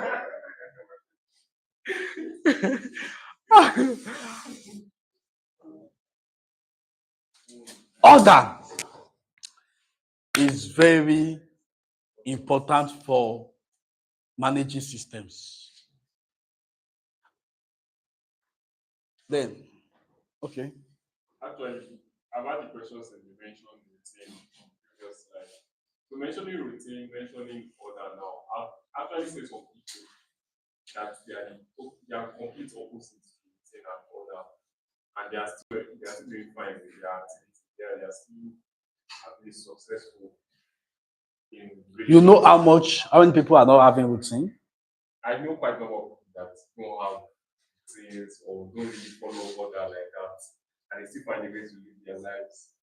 In fact, They can live their life the way it comes every day. Can it be that there's a force behind that resistance, that part of life? Which session did I explain the cause of giftedness? first session. I said the cause of giftedness. Yeah. There's something called the cause of giftedness. Those people that you see they're having results, if they are ordered, they will have astounding results.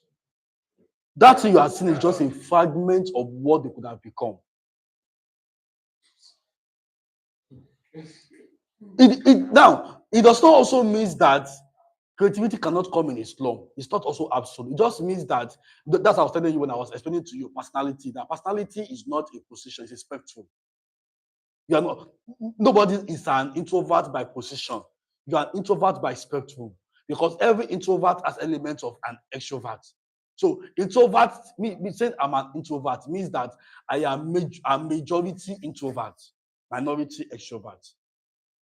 If I'm saying I'm an extrovert, it is a majority extrovert with little doses of introvert. So it's not absolute. It doesn't mean that it's not mean that once you are not other, but I know this place, we get to his house, very disorganized. Yet it's always making new ideas. If it's organized, you have more better results than it's getting.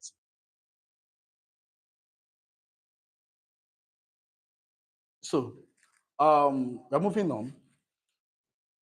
The Drucker rule. Now, there is difference between leadership and management.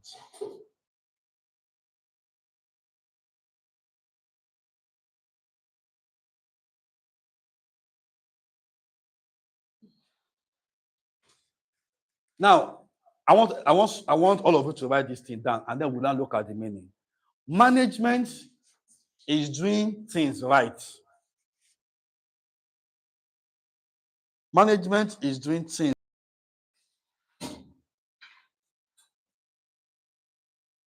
Management is doing things right. Are you logging?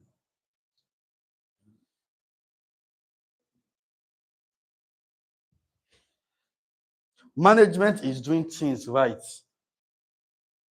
Leadership is doing the right things. What is the difference? What is the difference?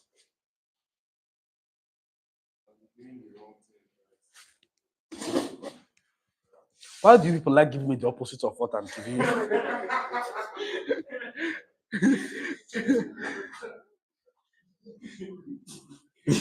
You know, I read a story of Bill Gates. He said, when I want to do something I have a team of geniuses. He said, but when I want to do something and I need to get it done very fast, I give it to the laziest person on my team. So do you know why? You will find the fastest way to do it. I'm afraid I've thought of that thing. He said, all of them, when I want to do something, I need the fast. Not the laziest person. Because find a quick way to do it. The most brilliant person want to what are the want to take his time. But if you use 2 days to brainstorm, then use 1 day to write it, and that 2 days to review it and prepare. But I don't have that time. I just look for the laziest man and just give the task. under 3 hours, he has given me back to me. Then you find a lazy way to do it. So,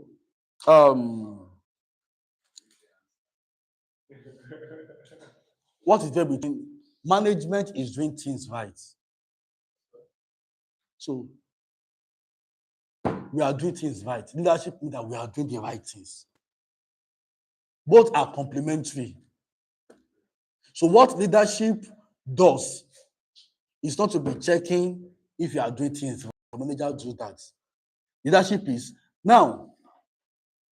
Management operates operationally. Leadership operates strategically. What I'm best explaining to you. When you get to a company, there's something we call strategy. There's something we call operations. Tomiwa is a project manager on this project. Treasure is a project manager. But the difference between Tomiwa and Treasure is that, and I told him the other day, I'm not sure he knows. I told Tomiwa, you are an operational person. Treasure is a strategic person. Strategic means that you do the tough work of thinking. Then you think it. Operation means that you do the implementation aspects. So the leaders is to say, these are the right things that we should be doing as a company. The manager will now say, this is how we are going to be doing it. Do you get the point now? The leadership will say, these are the things for 2026. These are the things, these are the 5 things the company is doing. 1, 2, 3, 4, 5. You will cascade this down to the manager. The manager will not be able to want to now say, these are the things we are doing. I read this in a book that there was one time, volunteering that company, I don't want to assume, I can't remember now, but let's use Bill Gates, let's use Microsoft. And let's assume, I'm not sure, but there was a company in the US, one of the software company. They employed a new staff. And in some offices, when they employ a new staff, they will take you around other offices. Most of my jobs did that for me. They will take me around all the floors. Oh, this is a new staff, is joining this thing. You introduce yourself. They now took the guy. One of their software engineer. So the HR manager was taking the guy around.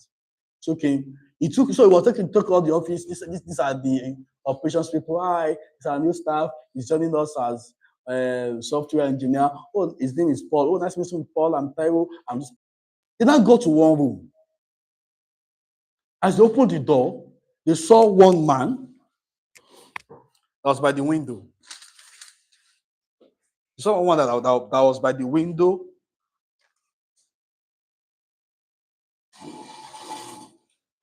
I was standing like this.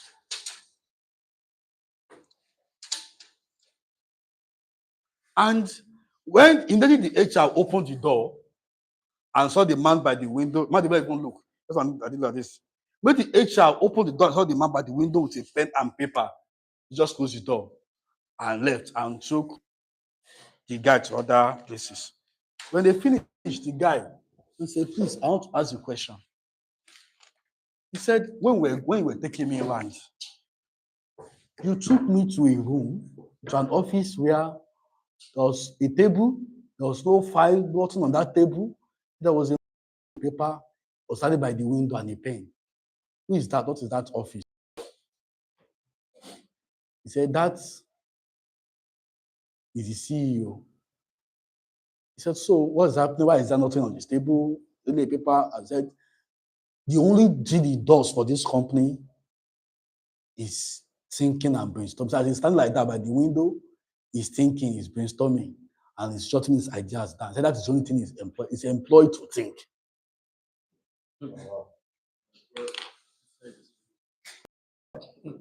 Is employed that all of us that are no it is Nigeria that company has about 50 staff. You go to Microsoft, they have over 5,000 staff in the company. That you can work in the company for 20 years and there's some staff you never meet. that two of you can work in the same company and don't know each other. You can see each other somewhere. I don't even know you are staff of the same company. So you are so plenty. In Nigeria today, I think Dangote employs the largest employer in Nigeria is Dangote. I think followed by Zenith Bank. I think followed by UBA. Dangote employs about 12,000 staff. Dangote has the biggest industry, so it has the largest staff. Now, that is just by the way. But the point I start to prove now is that man is all the thing people are doing in operation, in production, all of us, the thinking of what we said, by the time we finish thinking on paper, so sometimes for 1 week, he just standing, by the time it is 5 p.m., he goes back home. Only Monday again, he just sit down in his office and think and then write. By the time he finished thinking, he just calling his staff management meeting. I said, okay, these are the plans I think we should do. Okay, we approve it. We'll cascade it down. Then he's thinking again.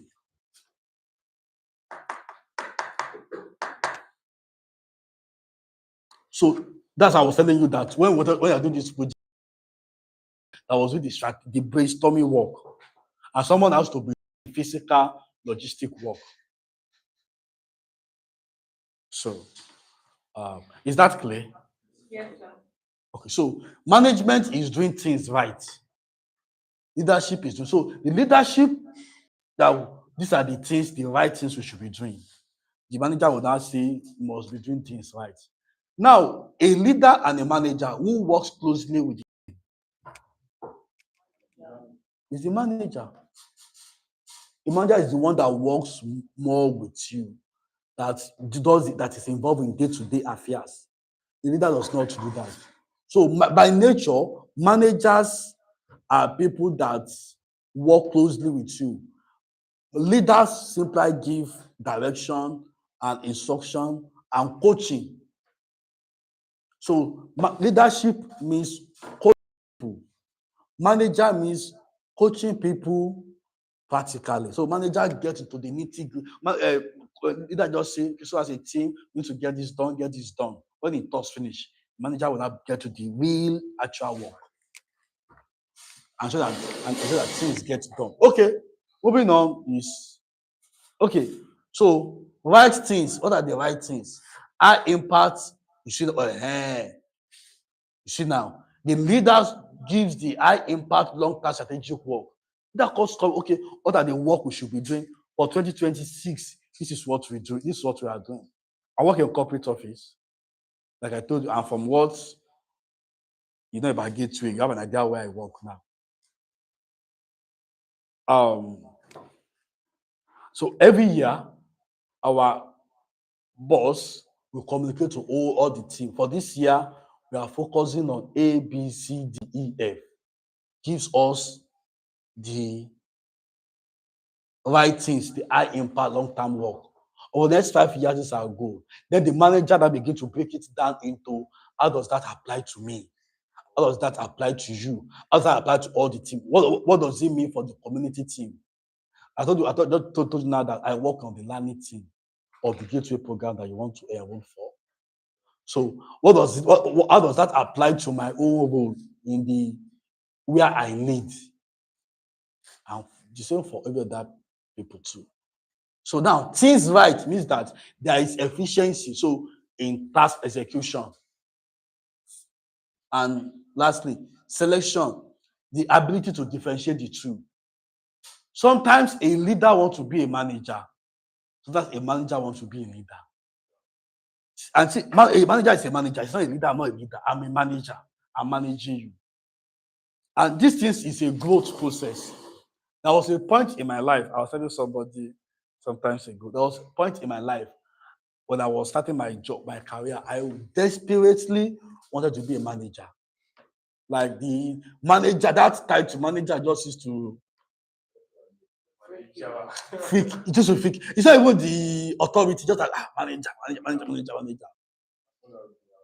And then I became a manager. They were saying, hey, the manager, I'm going to come late to work today. So okay, you can come late. You know, I don't know that thing that people are. Today, I'm not sure I want to be a manager. I just want to mind my business. Like I just want to mention, I was telling somebody that because it's also called a lot of responsibility. That is just it. Yes, it can be prestigious, manager. Like after like I was telling you, you have said that like every other thing of life, when you get there, discover that it is nothing. So I beg, just let me do my work, do my business, and I'm fulfilled, I'm getting paid, I'm okay, and everybody is happy. Please. It was not the same way I wanted it when I was starting, and I see my managers, that is so. You have to know the difference between doing things right and doing the right things. So don't forget, things right, right things. Things right, right things. But because you can be doing things right, but they're not the right things. So you can succeed.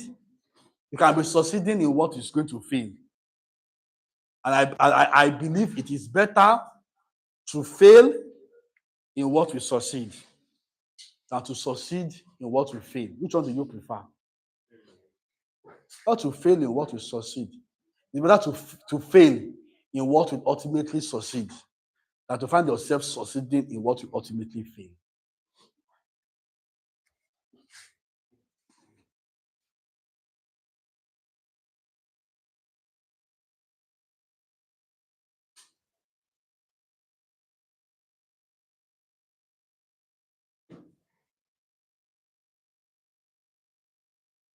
Managing systems. We've discussed that. Okay. So assessment.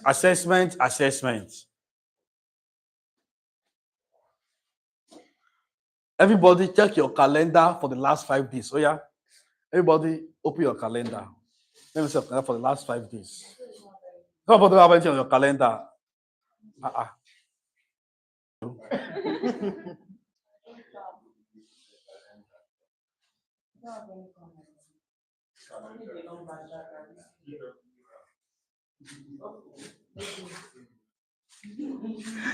You're not serious.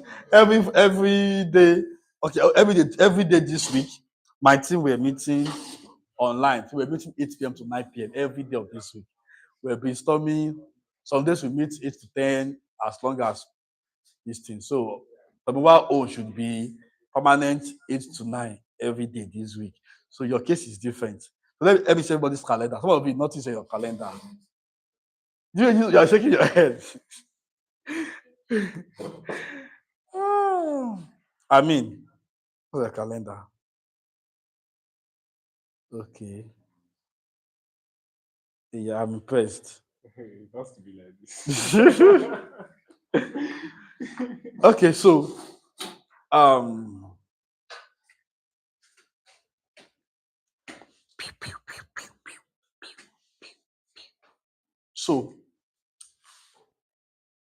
but begin to use your calendar to set your priorities. I must read an article every day. I must read a book. I must, just have priorities. Now, does it reflect your leadership priorities or does it reflect a reactive control mindset? Does your calendar reflect that of a leader? If I show you my calendar, it's going to be full of my office meetings and then my other personal meetings. But what did they put it? What is your calendar reflecting? If it is empty, it's not safe. You must put it there. But something as much as meditation time, reflection time, just put it. Because if there is no reminder, you will forget. That is my point. So set an alarm. Okay, all things being equal, I should be in my room by 8 p.m. every day, for example. By nature of my work, 6 p.m. every day, I'm in my house. Like every single day, 6 p.m., I'm in my house. So I can count on the fact that between 6 p.m. and till maybe 8 a.m. every day. So I can say 9 p.m. every day. It's time for reflection or anything.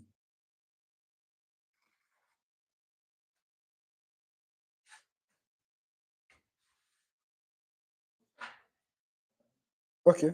What if you really like set time to what you want to do during the day, but later on the day has a plan for you? What can we now do in that situation? Like, let me give you one example. Early this year, I was like drawing plan like, okay, I used to have class from 8 to 12, 12 to 2, revise on what you did in class, 2 to 12. But like sometimes lecturer will cancel class, we will reschedule it in the afternoon. From afternoon, we will stay all day, we still cancel it, coming back from class exhausted, trying to catch up for the next class and all this. So like how can we now balance it at that point? The goal of the calendar is not to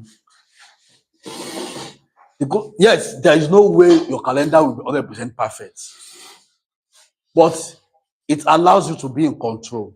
Now, there is, like I said, maybe if you set for 5 days, 2 days may change. But when it changes, you can even reschedule, number one. And number two, it still allows you to keep it in mind. Now, because it will, like I said, if you are fixing that, you also fix at the time. You should not be facing to a normal work hour, maybe evening. Okay, every 9 p.m. All this been call 9 p.m. All this been call, for example, I'm in my house, so can fix for 9 p.m. Now, if you even fix for 2 p.m., it can also happen that somehow you are still able to adjust. Okay, 2 p.m. Okay, you can snooze. No snooze now. You snooze. You can snooze for 1 hour, maybe 3 hours, 2 hours. If you are busy now, you can snooze for 1 hour. You pop up again, snooze for another 1 hour. Then maybe after that, the time is conducive, and then you're able to do it.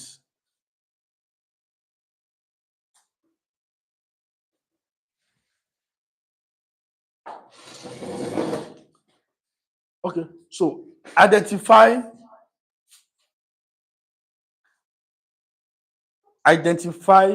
one systemic change for next week to reclaim your leadership style. So everybody, what is that change you want to make next week?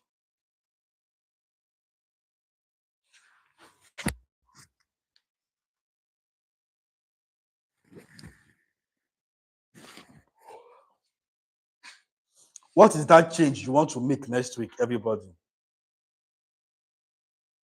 What is that change you want to make next week?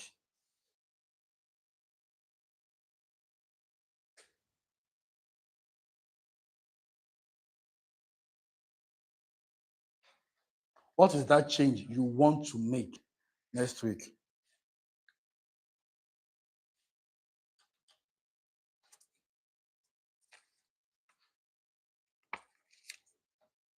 Let me see everybody's book. What is that change you want to make next week? I'll be going around to check everybody's book. What is that change you want to make next week?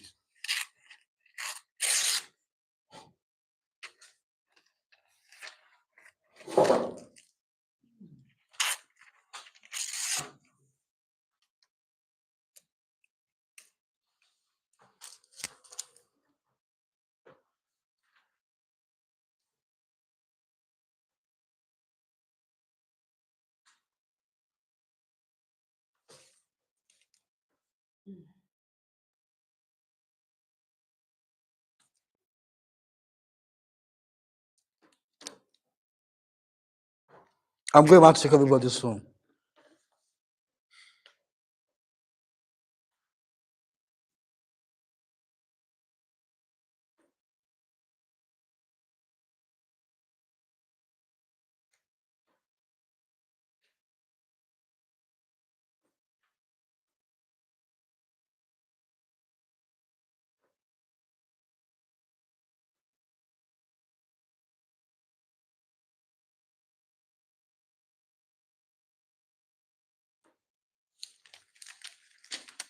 So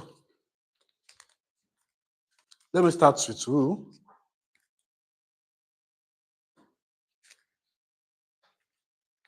I'm not, it is too abstract. What is that particular thing? No. Systemic change for next week. It's not a systemic change you put down though. And that is more systemic. How do you want to do this? How? You people are writing non-practical things.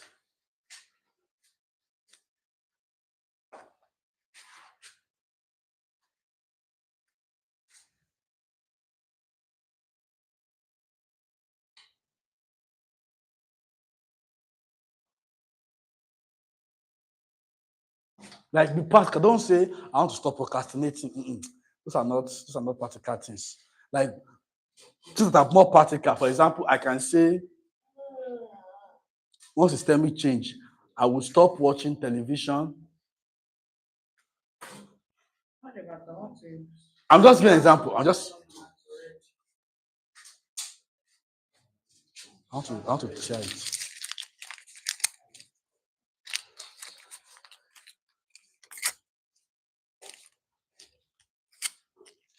So what is what it can be a systemic change can be that I will dedicate 8 to 9 p.m. every day to studying. That can be a systemic change for next week to reclaim your leadership time. It can be I will stop going on Instagram from 9 p.m. Many of us fall asleep on Instagram. You should be proud of yourself. You fall asleep on Instagram.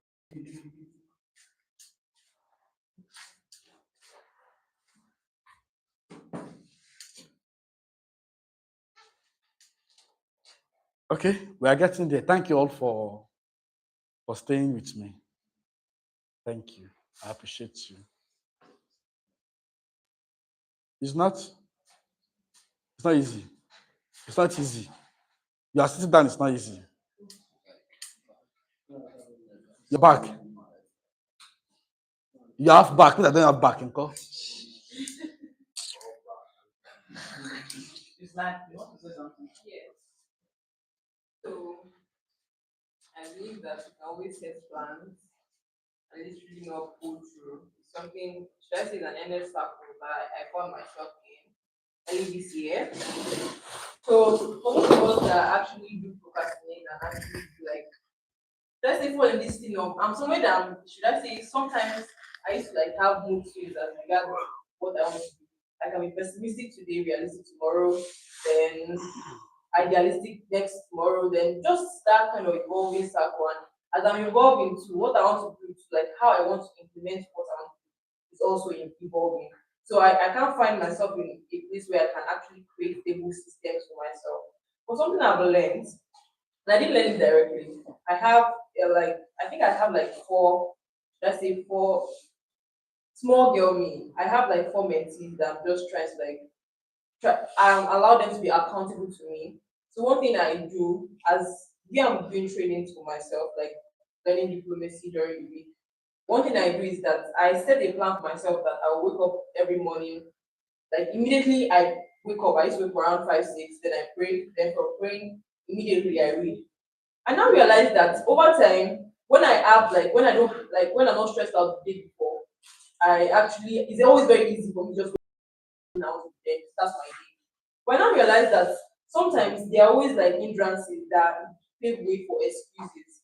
That yesterday school was hectic, so I literally slept so late, then I woke up late, then I was not like then I now realize that those things are inevitable. But one thing I learned from having mentees under me is that what did I actually tell them? And it also gave me like a system that could actually work. So one thing I asked my mentees to do was that I told them that they are also learning. I make sure that everybody under me is learning something. So when I told them that immediately you wake up to start doing those things. So immediately wake up when you're reading, just tell me hi, and when you're done reading, tell me hello. And when I'm seeing that kind of hi, hello every day, I'll be like, myself, I'm meant to be doing something. So I feel like accountability can help in a very large way because now that they are accountable to me, I can also be accountable to them, even if I'm not like reporting back to them. As far as I'm seeing their hi, hello, I know that I must actually do something. So having an accountability, let's say an accountability partner or an accountability system can help with, let's say, keeping or motivating or moving forward on how you do things. Not just setting plans. It won't work. We'll just keep setting plans. Let me say it like that. That's my point. No, very valid, very valid. I think I explained that one where I say editing. You need your own people to push you. Because like she said, sometimes you're not pushing yourself. In fact, my team member have been largely responsible for the success of this project. So you need your own team people to actually push you. So let's proceed.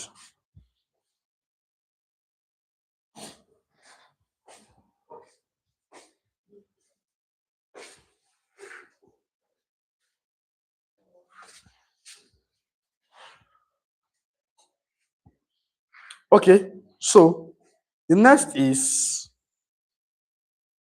the continuous loop. Self-leadership is a lifelong process of iteration. Self-leadership is a lifelong process of iteration. It never ends with a certification.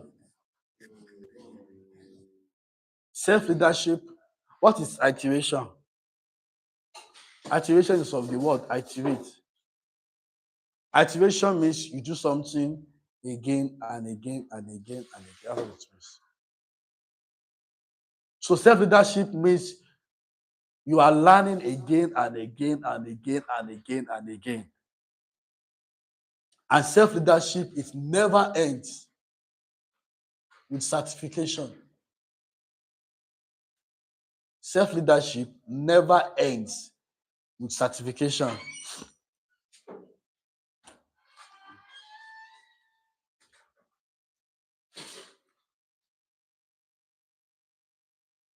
It needs honest feedbacks and metrics to understand your baseline. There is need for honest feedbacks and metrics to understand your baseline. It needs honest feedbacks and metrics to understand your baseline. So you have to assess. And that's why I said, I think just to layer on what I said, what Adebola said, that you need your own people to give you feedbacks. When everybody is saying you are doing well, I say, bro, you are not doing well. You are not doing well. So the next is you plan. If you feel like you are not doing well, you now plan for the like you are not doing well, you now plan for the development that you are going to do. And lastly, execute. Execute.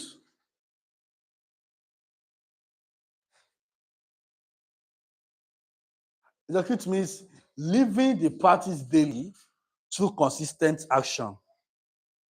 Execute means living the practice daily through consistent action.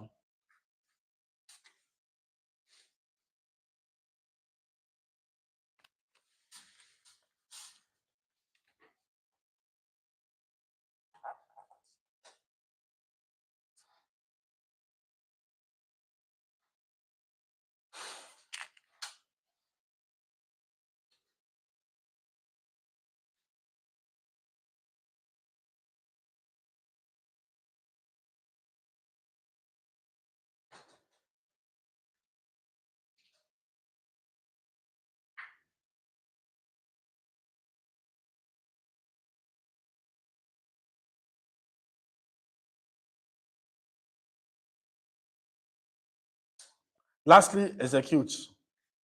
So, moving on, the mirror test. I said it long. How you lead yourself determines how others experience your leadership. If you don't trust yourself to follow through, why will a team trust you? You yourself don't trust you. If you don't trust yourself, why should I trust you?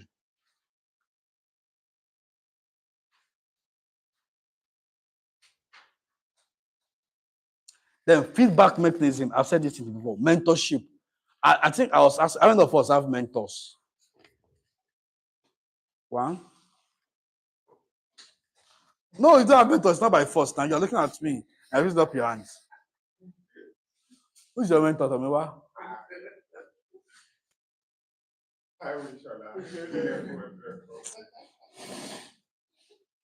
Who's your mentor, Tomiwa? I mean, right.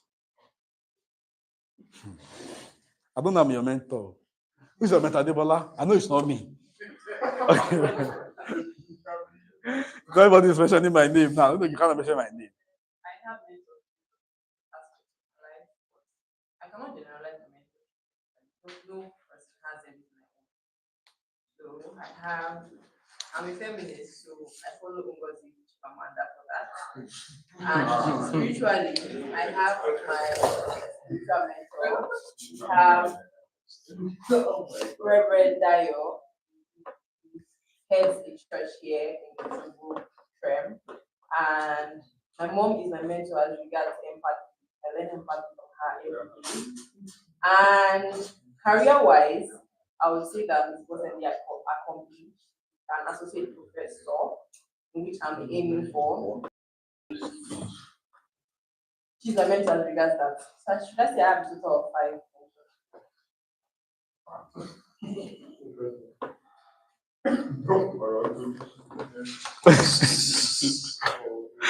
Why are you like this now? So where is your mom is your mentor? What of your dad? My dad is doing well. You are not your mentor. Should I just say it's just my dad? My mom has this kind of driving force that I want to emulate so badly, and I feel like it's something. There are some things that let's say if I have personal life issues, I won't run calling my dad. Not because my dad won't give me wise solutions, just because I feel like where my life is heading towards, my mom's solutions that will be most effective. Okay.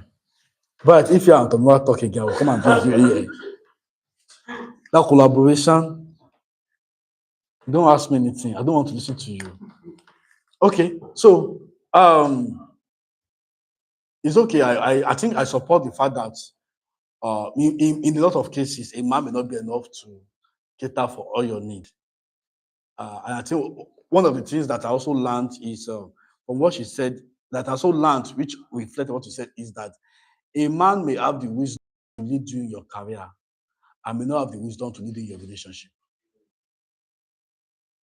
A man may have the wisdom to be your career coach and may not have the wisdom to be your relationship coach. Because sometimes we want, and he may have both wisdom.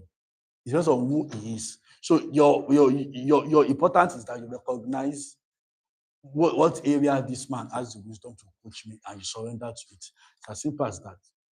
I also have mentors in different issues. I look at different people and I talk to them. It is very key. Some things that I talk to some mentors and we are good. So it's okay. You said Chimamanda is better for a role model than a mentor. Because I'm saying this because when we saw my mentorship has to be in the context of mentorship, is a process of continuous looping in accountability, not just history and structure. It's just one for you. Maybe structure, but it's not. I can't call him now and say you need, which unlike your other people that you can actually call the Abosede or your pastor and say, daddy, one man came to come and meet me. I don't know whether he's the one. I don't know, cancel. Or... You know that one thing that has to be when you don't see feminists like her outside, just randomly. I'm not saying she's not. I'm not saying that in that regard. No, like I said, mentorship was about 3 components. She only fits into one. She into the other 2. That I said, she's fitting more into a role model, which is actually what she is to you. She's modeling your ideal of feminism and not actively mentoring you. Because if you say a mentor, what is that you have to run to? And then I said the other aspect she's not doing it. So she's a better model, the better mentor. It's just my own counsel. You prefer not to retain her so she's better as a role model, or if you still feel like you want to put her as a mentor, it's okay. But she does naturally.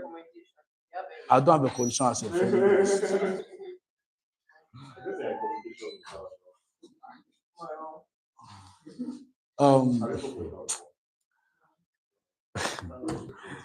Precious, she nominated you. She nominated you. Who is your mentor? What's your mentorship? What's your relationship with them like?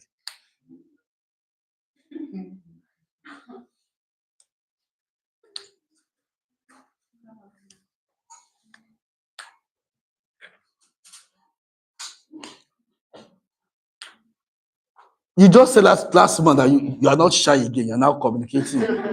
I don't understand. You just spiritual father. Pastor David. Okay.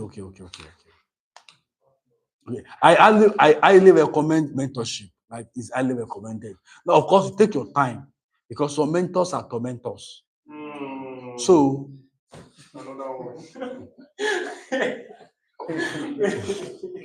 take your time.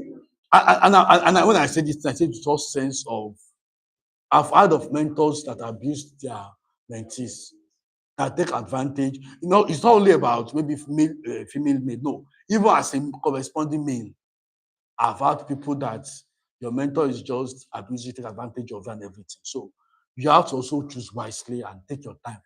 As long as what I recommend one, because you get to critical point that you needed them. You prayerfully do that, and I pray God will help you. Who is beside Precious? Favor. Who's your mentor? Huh? Sandra. Okay, you're from the same church. Yeah.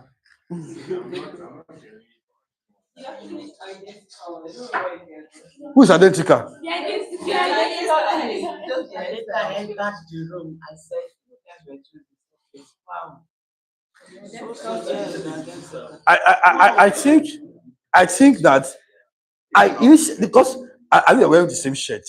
I kept passing around here. On the time I was looking at that, this shirt had the same shirt because the back was the same. Or like maybe they are the same department, so they did the same program.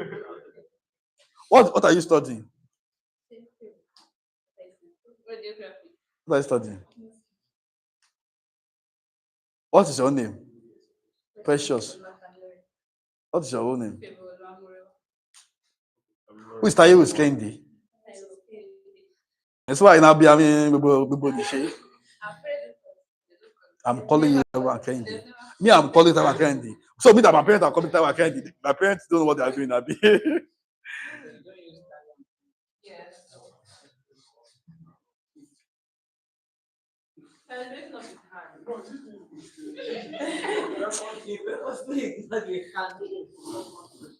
I'm listening. I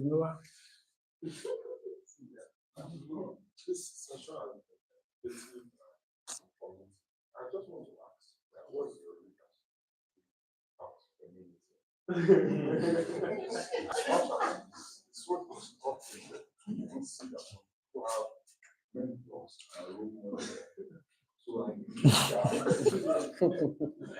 It's your seriousness. It's your seriousness for me. The last time I checked, this is a class on leadership, and I'm discussing leading self.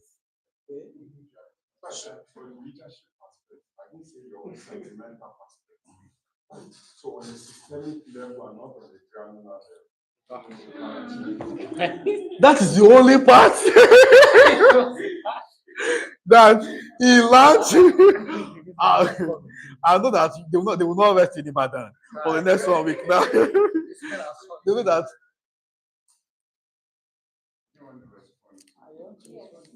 In all honesty, I don't want us to turn this conversation into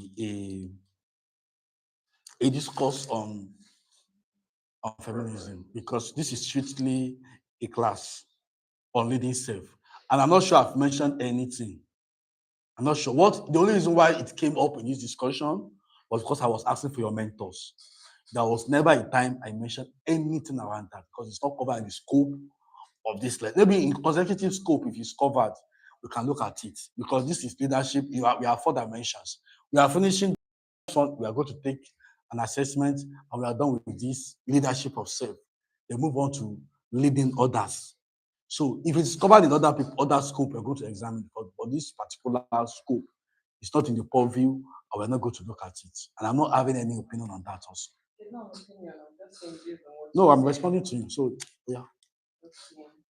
So I believe that it was just a straightforward question and I answered straightforwardly. I don't know if that's in English, but we talked about mentorship. I believe that if we actually want to like have more prospect what we are doing in life, we should actually know how to do things and actually analyze that.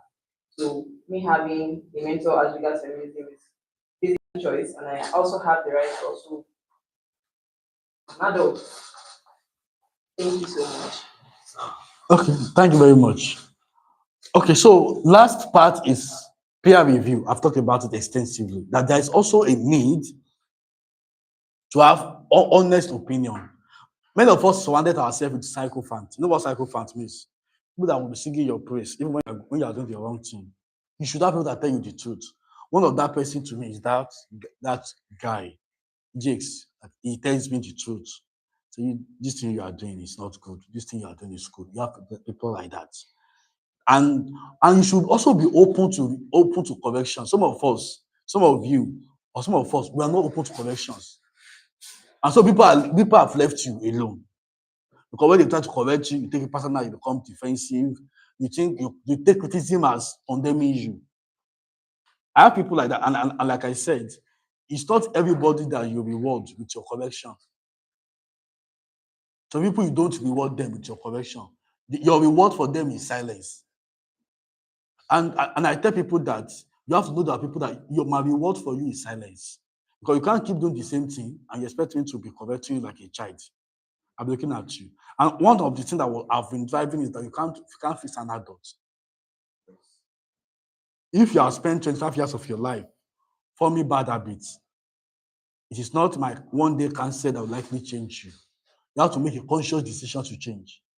So that is very key and very pertinent. So, and you must also assume a posture that is easy for people to tell you the truth.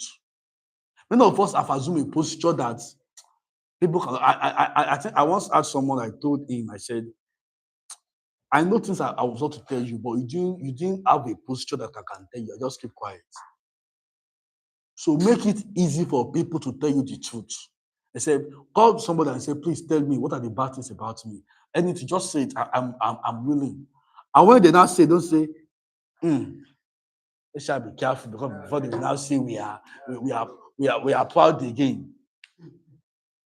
Don't also weaponize it when you are told. So, and lastly, personal dashboard.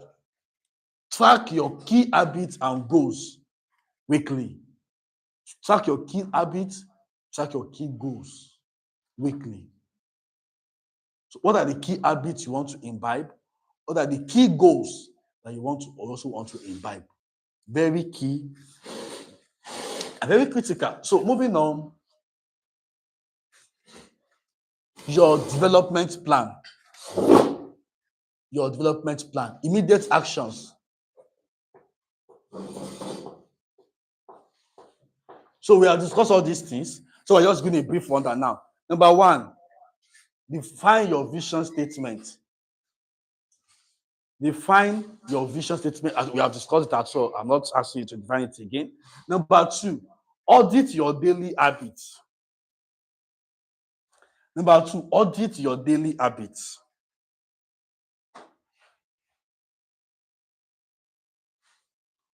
Audit your daily habits.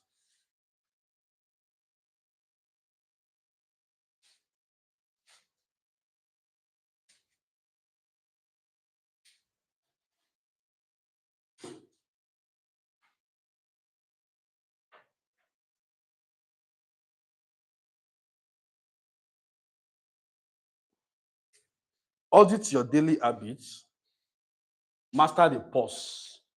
We have to call the pause is when to pause. Then long-term goals, build mental stamina. I've told you, read books, read articles. Then refine your decision model. And lastly, live your philosophy.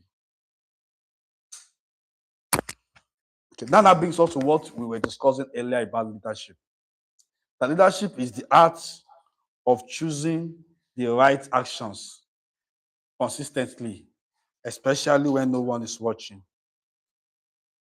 Leadership is the act of choosing the right actions consistently, especially when no one is watching. Again, leadership is the art of choosing the right actions consistently, especially when no one is watching. So, how will you yourself starting today? I believe that from what we have been discussing, we all have a good understanding. For the past maybe 15 hours or so, we have been discussing leading self. So I want to believe that everybody have a proper understanding or a good understanding of leadership of self.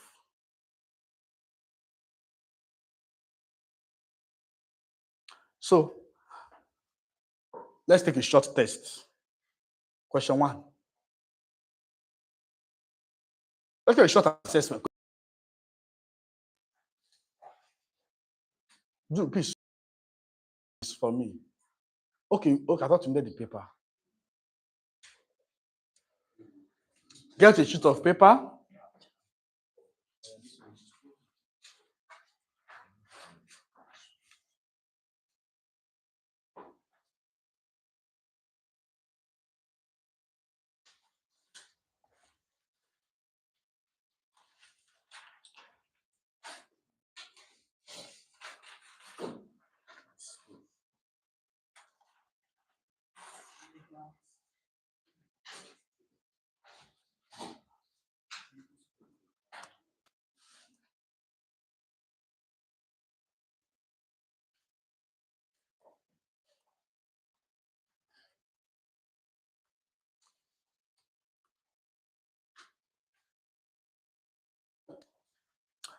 Are you ready for the test?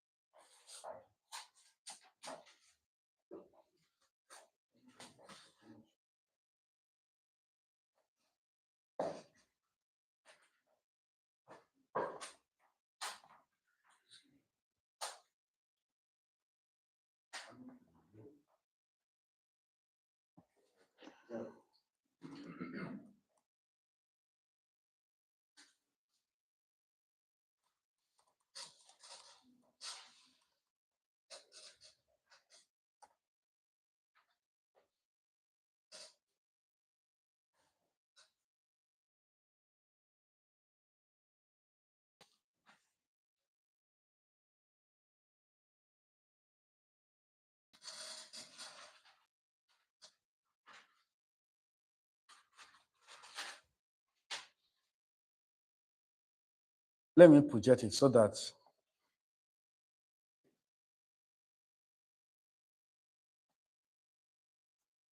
I want to project it so that it will be easier for.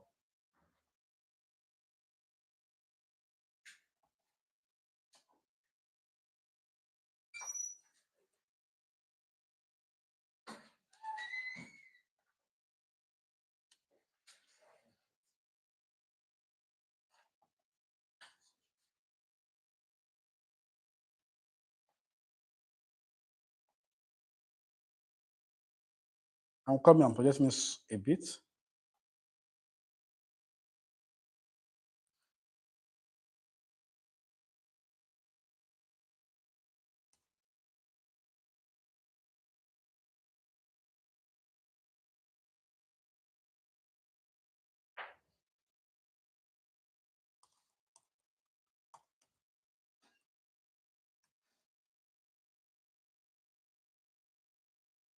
Okay. It's not up yet, but question 1.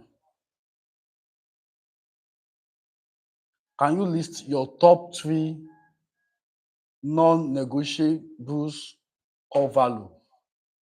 I mean, can you list your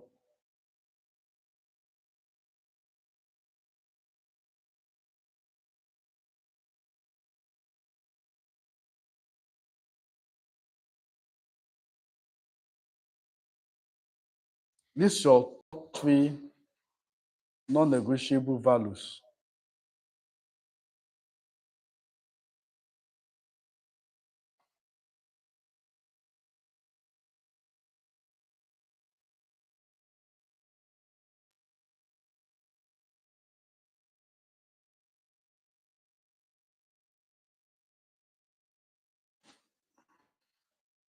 Are you ready?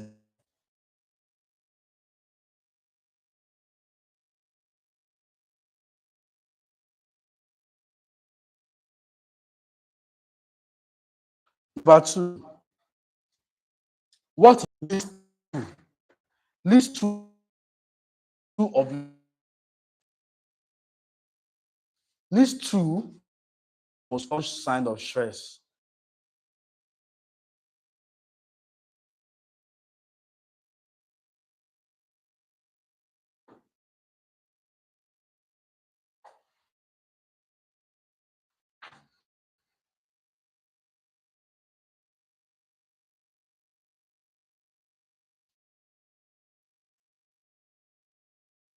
List 2 of your most common sign of stress.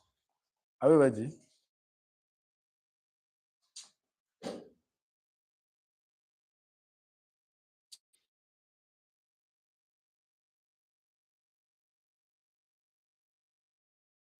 The next question. Number 3, do you pause for at least 5 seconds before responding to criticism?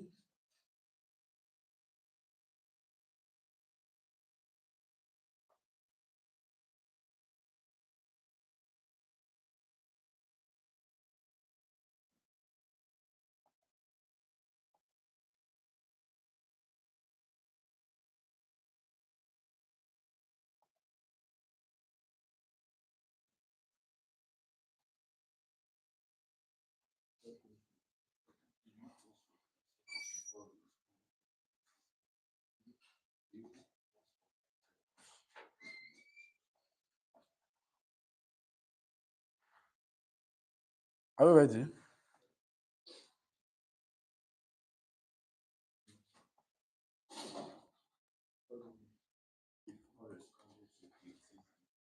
It's a yes or no question.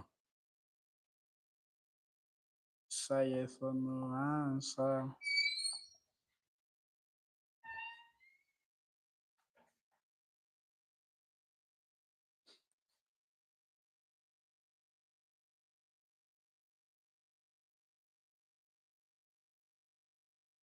Number not looking at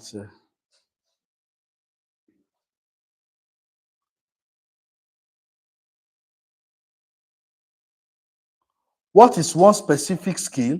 Mention one specific skill.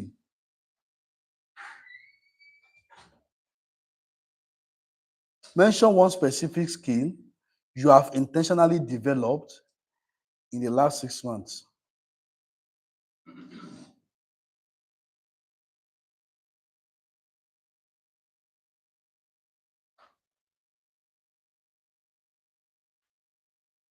Mention one specific skill you have intentionally improved or developed in the last 1 month. The last 6 months.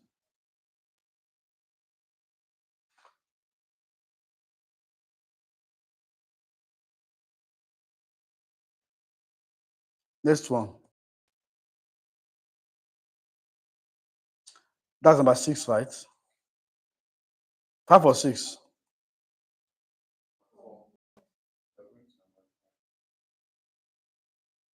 Okay. Do your daily habits align with your long-term goals?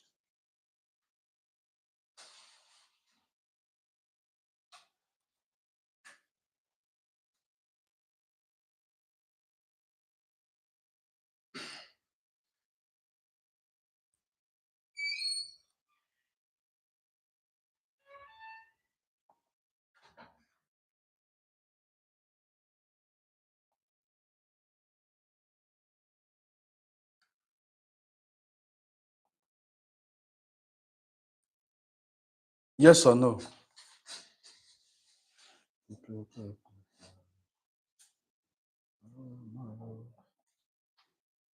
That's number 6, right? Number 5.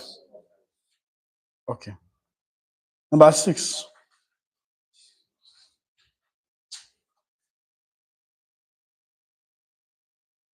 Are you afraid of making a wrong decision?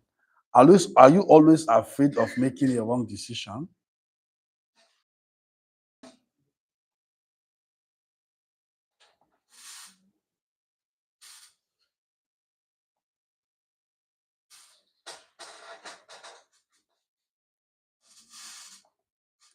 Are you always afraid of making a wrong decision?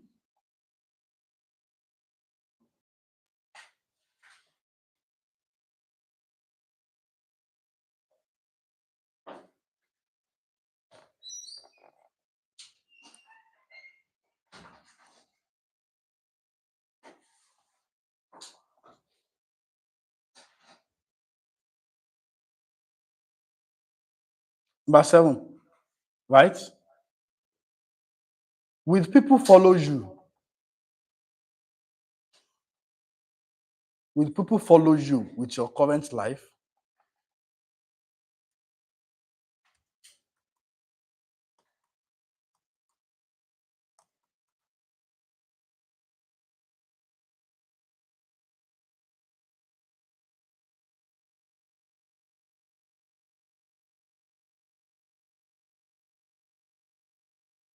Will people follow you with your current life?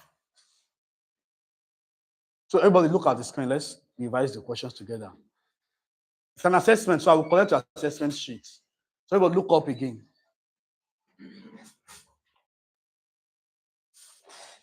So look at your screen. Are they all? Number 1, assessment. Can you list your top 3 non-negotiable core values? Number 2, what is your most common sign of stress? 3, do you pause for at least 5 seconds before responding to criticism? 4, what is one specific skill you have intentionally improved in the last 6 months? 7, do you have daily habits that align with your long-term ambitions? 8, decision making. Are you afraid of making a wrong decision or no decision at all? And lastly, with your current life.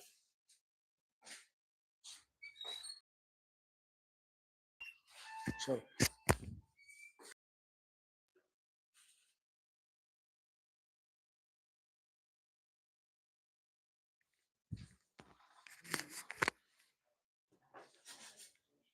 Okay. Are you ready to submit? So pass your answer. No, put your name.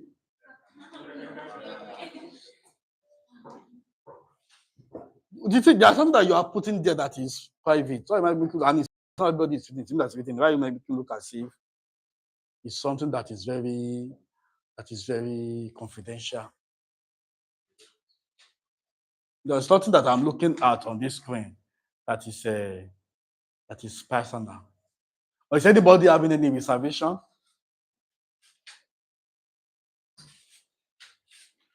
Some people are still responding. Let's give them time. People. But I just want to answer.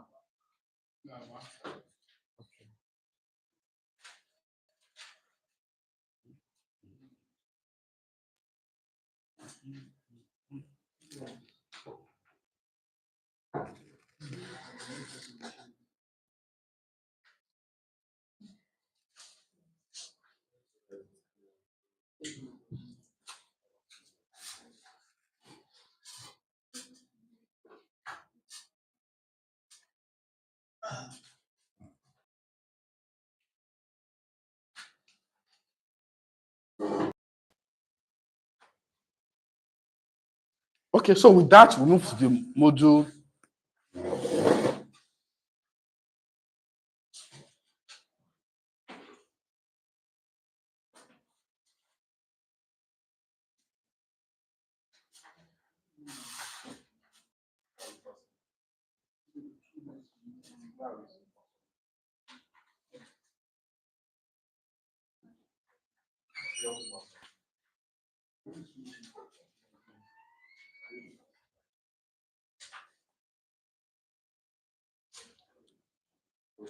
Just pass it to your neighbor and then the neighbor can pass it to you.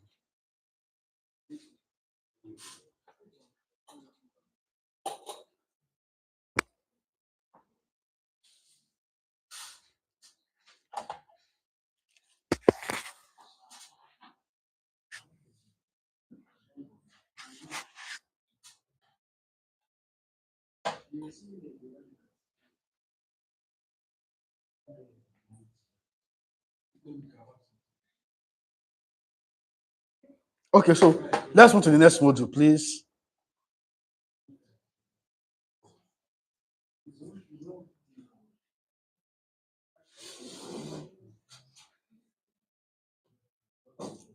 Okay, so the next module that we are moving on to is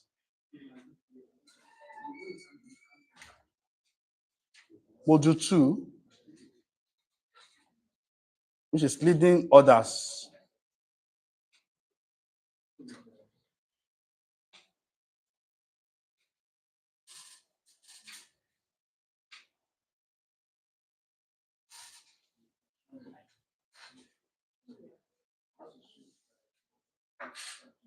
Okay, so now we have examined what it means to lead yourself.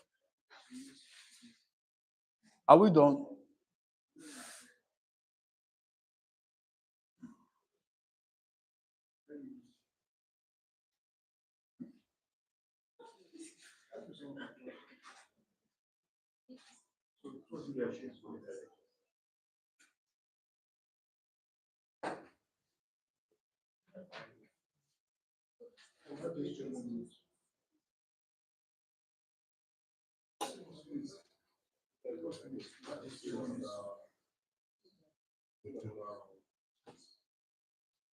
Okay, so now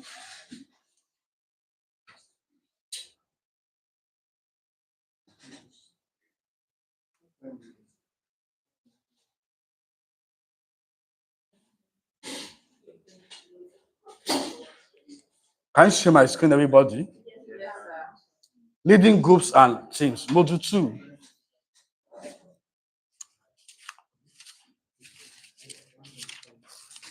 So these are your assessments.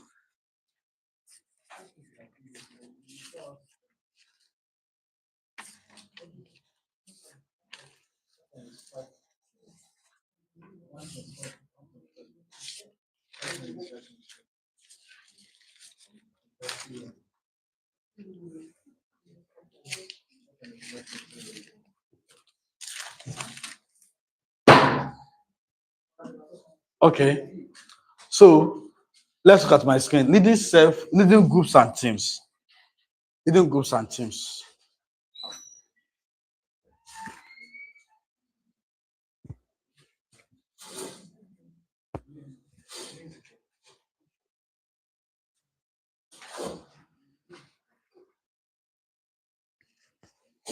So now, what is leadership? What is followership? What is leadership? What is followership? That's what we're looking at now. Now, we have looked at everything about you. Now, we are looking at you versus others.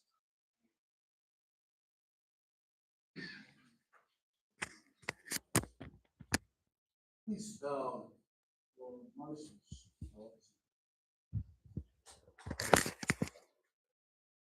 now, what are the requirements of leaders from followers? Number one, leaders must fit their followers' expectations. Leaders must fit into their followers' expectations.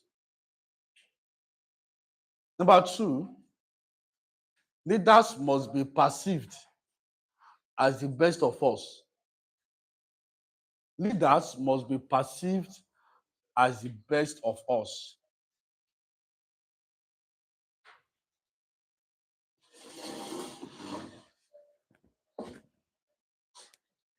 Leaders must be perceived as the best of us.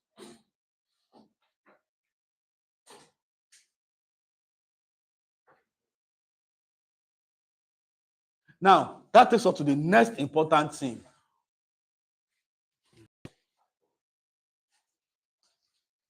A question, everybody. Is there a difference between a group and a team? Is there a difference between a group and a team? Pressure said something just now. Okay. Pressure said something just now. Okay. Yeah. He said yes. There is difference. What's the difference between a group and a team? Common goal. But a group can just saying maybe value, like value system or not necessarily that they are taking the same common goal, but team works together to achieve something. So team is a group of people who are pursuing common goals. Group means just a group of people that may not necessarily have common goals. Thank you. God bless you. Who else again? Is there another difference again that you know between a group and a team? Yes, there is difference between a group, a team, and a group. Number 2 point is what Favor said. A team, they must share a common goal or vision. Now, when we're planning this program, we add a team. And what is the team? We share a common goal. What is the goal? Organize a successful event. That's a team. But when you say a group, it means people that just come together. They may not have the same goal. Example of is Egbialajo, Barbers Association of Nigeria, BAN, Hairdresser Association of Nigeria. They are group. They will not have similar goal. But they will not say a football group, you say a team, because you are all working towards the same objective. So you have to ask yourself, are you gathering a group or you are gathering a team? The next is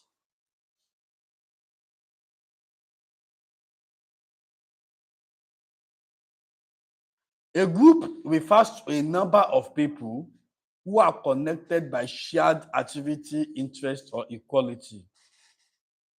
That's why I used Barbers Association, Hairdresser Association, Egbe Association.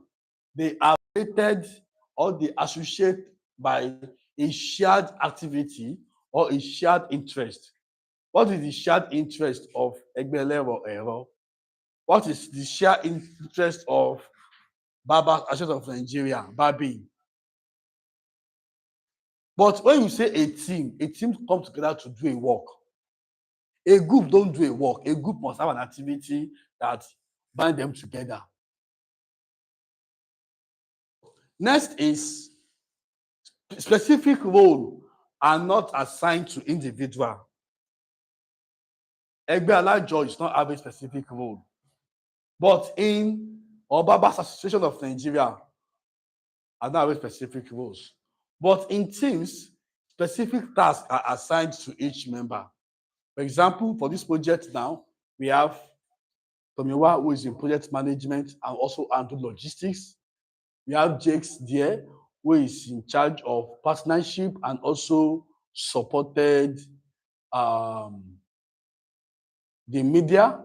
We have Muyiwa, who is the evidence manager. We have Bright, who is the health and fitness manager. And then we have other team members too, who are not currently here. That is, everybody has a task that they are doing. Now, in groups, members are independent. Everybody is independent. I can do what I like. But in teams, members are interdependent. What does interdependent mean?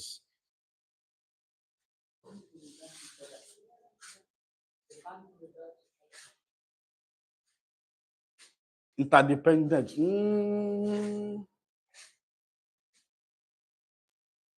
Yes, you can see that they are dependent on each other. Their dependency is connected. Now, lastly, groups Members may not know each other, but in team, members are aware of each other's strengths and weakness. So if you have a group who may not know each other in the group, some of you are on Facebook group. That is why it is called a Facebook group, not a Facebook team. So you are in a group now, maybe your church group. Your church group, you may have different interests. But if you are in a team, you know where each other is good, where each other is not good. And moving on.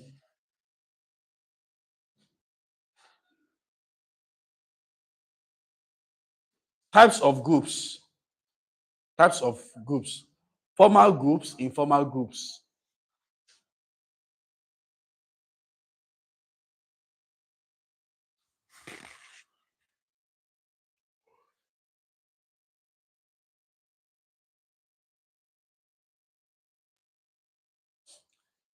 A formal group is a designated work group defined by the organizational structure. So a formal group is a group that is a formal, like a corporate group. Formal group is a group that is not structured or organizationally determined. So informal group are, let me give an example of a group. Formal groups are group in your workplace are formal group. For example, church group is a formal group, but a group of friends, they are not formal groups.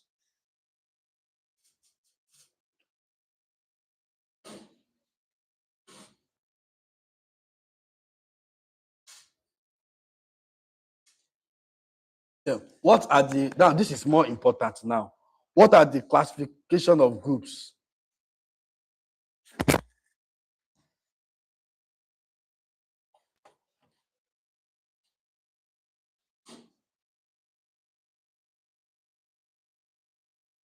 What are the classification of groups? Number one, command groups. We have task group. We have interest group. We have friendship group. What is a command group? A command group is composed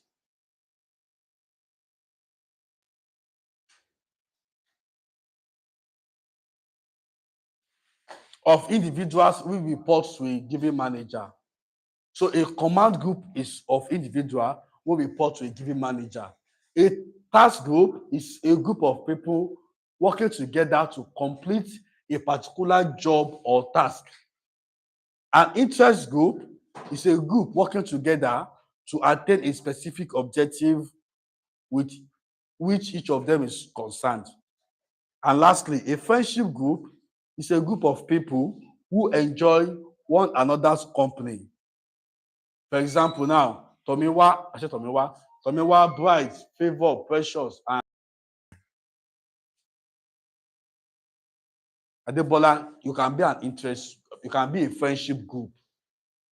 Why? You just enjoy each other's company and socialize with each other.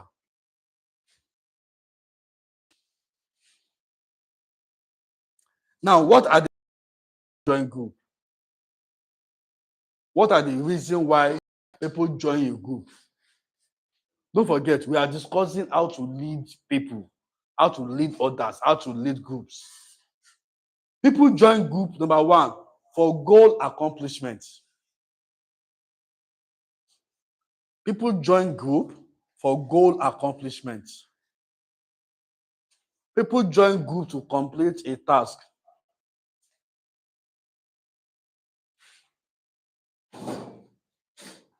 Then people join group for power and authority. How many of us have heard of Ikoyi Club before? Ikoyi Club, how many of us? You're talking as if you belong to part of them. How many of us have heard of Rotary Club before? Rotary Club is common. Look, Lions Club. Just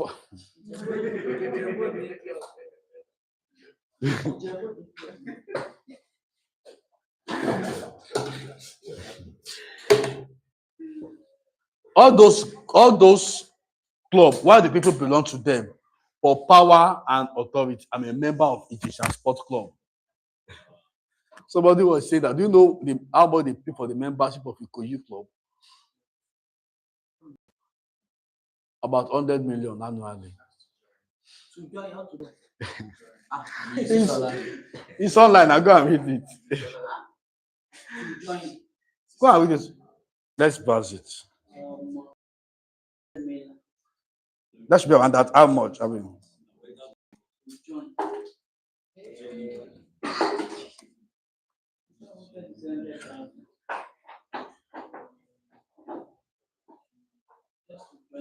okay.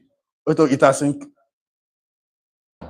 3.5 million to 4.49 million. That's at 2024 anyway. I don't know how much it's going to be now. 1.2, okay, as at last year, $1,100, which is around now, that's around 2.7 million. It's too much. Million. Ah,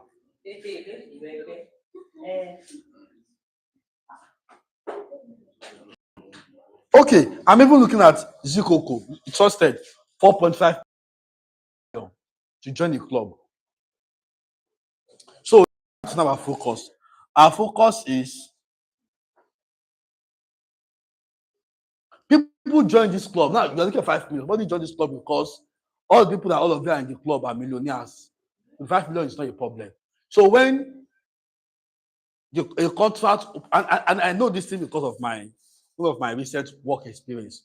When the contract opens, and you know that one of your club member, that time you see, because of people you will never see them anywhere apart from club. Where else, if a man is living in Ikoyi, where else do you want to see him apart from Ikoyi? So by the time you know, okay, one of our members, and then of course you have to members diary, members register. Now so that all of our member works at NNPC and you're looking for a contract in NNPC.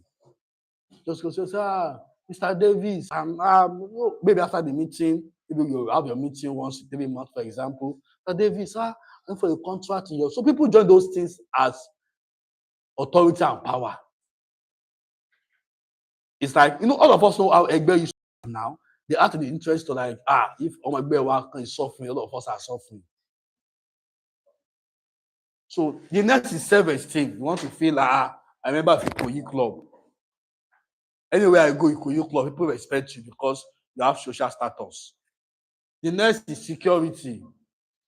People cannot mess up with you anyhow. Just for president of Ikoyi, maybe president of Ikoyi Club now, billionaire, just call the Nigeria police. My members, people have arrested him, please release him. That's all. The next is status. I've also explained that people want to feel now us. The last is affiliation. How to be affiliated, how to be proud. I'm a member of. The same thing people join cults. We join cults reason to feel among, to feel belong. Adebola, wake up.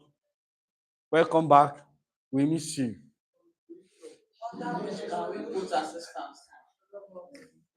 Under which can we put assistance? And just those that do because of.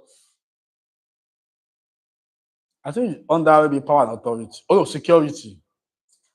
You're able to secure favor. And it's other security. Then group dynamics. What are the factors that affect a group?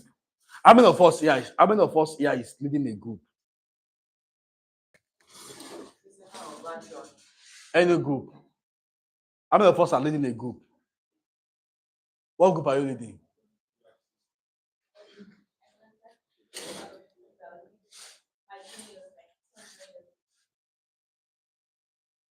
I think they call it level coordinator. Is that what they call it? Okay. Anybody, are you leading a group? I expected that, but you didn't raise up your hand now. Sorry. See, we should be telling each other, sorry. Sorry, I can relate. Okay. We're going to have a break. So you can go because after you want to leave Cali, other people come and just support. So, but you knew you were going to come for it now. Somebody needs this house condition. I think what she says, somebody needs. What do you say? That somebody needs. Really? Oh, God. Why are you saying somebody? Why are you afraid of the person? I'm not afraid. I just want to give you all his due respect. With that one high, side high, my bad mentality. I take responsibility for that. Is that okay? So there's no need. I hold you accountable.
After that one, it depends on how they shack them. It can be 1 week, it can be 1 year.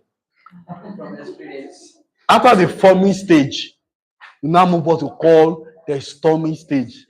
That is why you begin to say, I don't like I don't like when you're talking to me. You just call. I said, please call. People are fighting. Adebola, that may can be late. Then now, what happens between the forming stage and the storming stage of, like I said, that is marriage. When people first of all marry, they're always doing jumping. That way I see that I'm married, they are still saying, baby, come and put your head there. Chi. I said, yeah. Yeah. You never marry. I thought your wife say, baby, see, now you are married. So forming stage is when you are still a stage is you are happy to meet each other, you're excited, you can then storming stage is when all the initial excitement and gra has calmed down.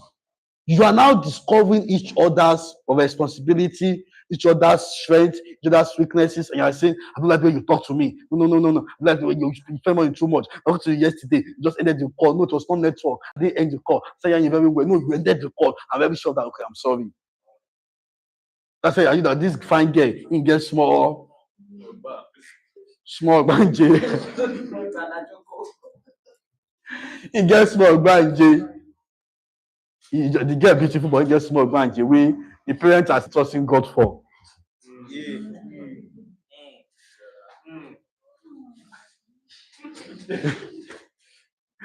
So that is the stormy stage. At this stormy stage, we are trying to, there's conflict of value system. This girl grew up, this guy from a relationship, the guy has a car when she wants to die, the guy come and open the car for her, and you are saying, babe, enter, let's go. And you're like, open the car. I say, are you lame? Open the car and enter. Now, this is the point at which values are conflicting. Me, I believe that if you go to a restaurant, everybody pay for their meal. You are like, no, you pay for my meal. I like, Azao. If they are money, they are money. Look at my point now. Now, I'm just using all these typologies. It depends on, but at this point, values are conflicting. Everybody is coming with their own ideal. Their own ideal. A girl is coming now and believe that, no, if you go to a restaurant, I pay for my meal. You're not my parents, you're not my father, I pay for my meal. You're like, why you pay for your meal? Am I not capable? You're embarrassing me. I said, no, you pay for me, I pay for my meal. I don't want problem. I know first I met people like that. I've met ladies that they for their meal. Standard. Because they don't want a time to come when one guy not telling them trash.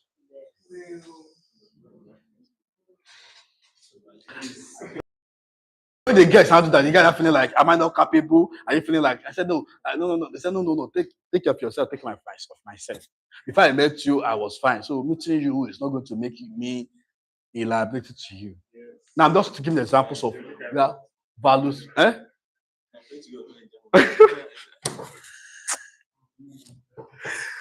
Don't know, so you make in Jama.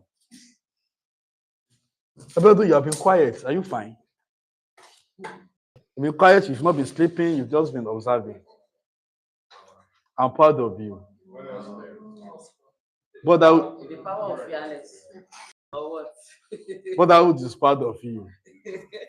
Okay. About what happened? Okay, my laptop went off. Okay. So the next now is stormy stage. Now, like I said, every group will go to it. When you want to meet people, you now go fight. But how you handle your stormy stage will now depend on how you move to the norming stage. Now, to make it easy, forming means you form a group. Storming is from the word storm, crisis. Norming is from the word normal, normalize. Perform is from the word perform. So at norming stage, at stormy stage, you both actually get to say, no, I don't like when you're talking to me. No, okay, Mikey, my babe is a very sensitive person. She does not like you correcting her in public. Okay, you are now knowing that this is what B likes. This is what B does not like. This is what Boo likes. This is what Boo does not like. Now, if you are not able to handle that stage with maturity and competence and everything, move to the third phase, which is the norming phase. At the norming phase now, you are now getting used to each other. You don't know, say, once the Ogbaje don't come, you don't come. You accept them. Getting angry again. See, the Ogbaje now 2 days Ogbaje.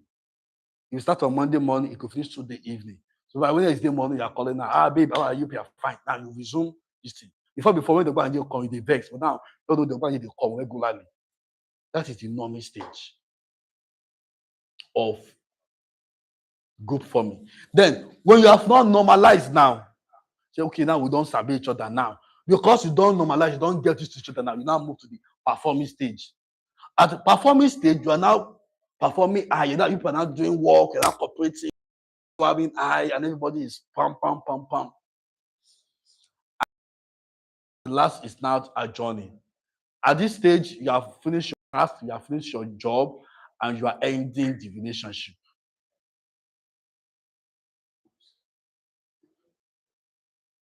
What that is doing your part? That is always the hope. But now, relationship, they never got to normal stage. It started from forming stage. At the stormy stage, relationship ended. And some people stayed on the stormy stage for 20 years. There are people that are married, not 20 years of marriage. The first thing they were dealing with in day one, they're still dealing with it now. Why? Because both of them has not, I'm happy with this. We started with leadership of self, personality style, everybody, emotional intelligence, all those things. They have not maybe deliberately made decisions to move to normal stage. So all of us know marriages that cracked and ended at stormy stage. They never experienced what it means to be normal stage.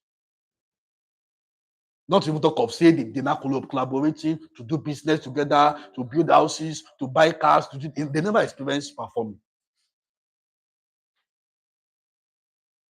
So now, most relationship will move beyond forming to stormy. But like I said, there's no relationship that is not going to go to stormy. No matter how wonderful that guy is, now go do stormy. Because you are coming from a background that's different from his background. Two people, like I said, I think I said like that. Two people coming together, that must be values will conflict. Now, for instance, now me, I can maybe when I come to my house, maybe because where I grew up, we have house help. I just come to my house like this. When I start in the sitting room, I move my shoe, I move my socks, I move everything, and I lie down on the chair, and they bring my food for me. Make sure that I drop my plate. Somebody will come and pack everything. And I now grew up like that. Then I come back from office, just remove my shoe, I just drop everything. And my wife have to keep picking after me. I said, babe, this. I'm tired. I can't pick up after you. You're not a baby. He's a baby. And you will not blame him. We have looked at this thing. Now, and like I told you, if his mother did not fix him, don't want to play the role of his mother because you are not his mother.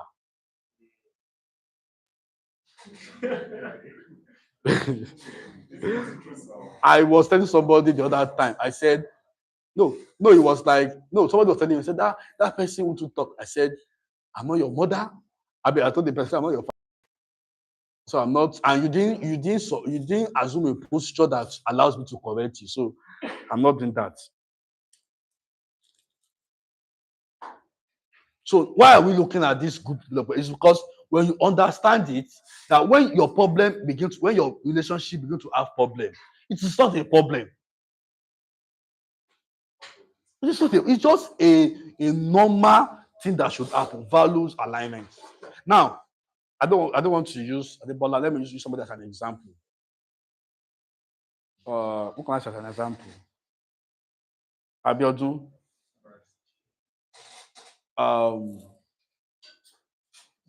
Something as simple as you are a lady that likes your man to be wearing native, and he does not like native.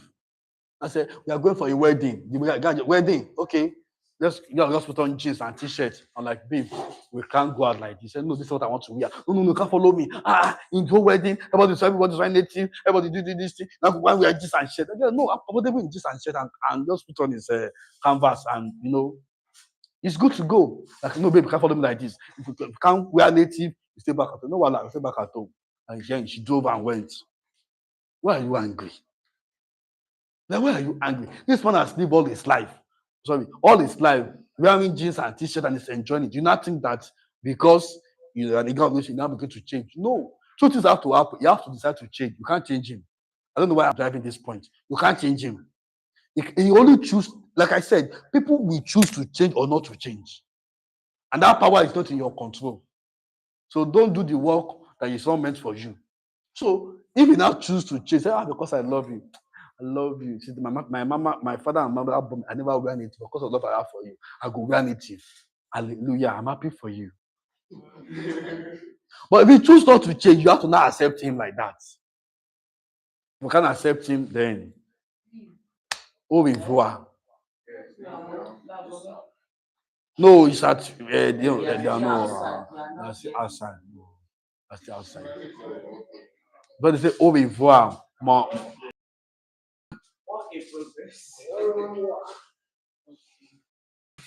So that is the team. So do we understand the team development now? So what are the 5 stages of team development? Number 1, number 2, number 3, number 4, number 5.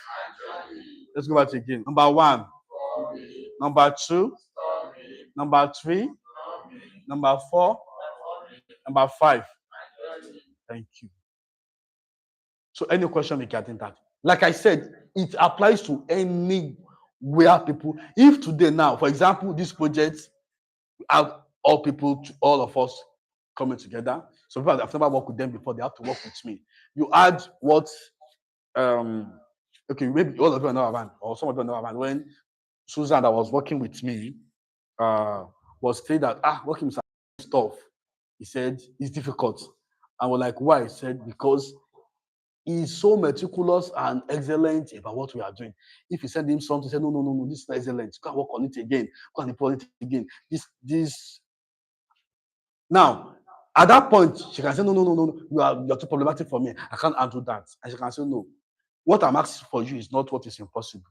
I'm just saying that, look at, I don't want to give an example of what happened. I said, no. You yourself, look at what you give to me. What do you feel? And there was a time, at that time again, I did the work. I sent it to her. And she went ahead and published the work. So somehow I saw the work online and I read it and I saw a mistake. So I called her. I said, I'm looking at what you did now. I'm looking at what you posted. I'm looking at this mistake. I said, the work you sent to me. I said, yes, I know I sent the work to you. I said, did you proofread? He said, then I didn't really proofread it. I just sent it online. I said, pull it down. He said, I said for 2 days. I said, if you pull it down, we're going to do it again. I said, the only reason why you're working with me is because if I had an oversight, you should see it. I said, I don't understand what you mean by saying you didn't review it. She now felt like, all the work of 3 days. I said, pull everything down. She pulled everything down. I know the way she responded, I know she was not happy.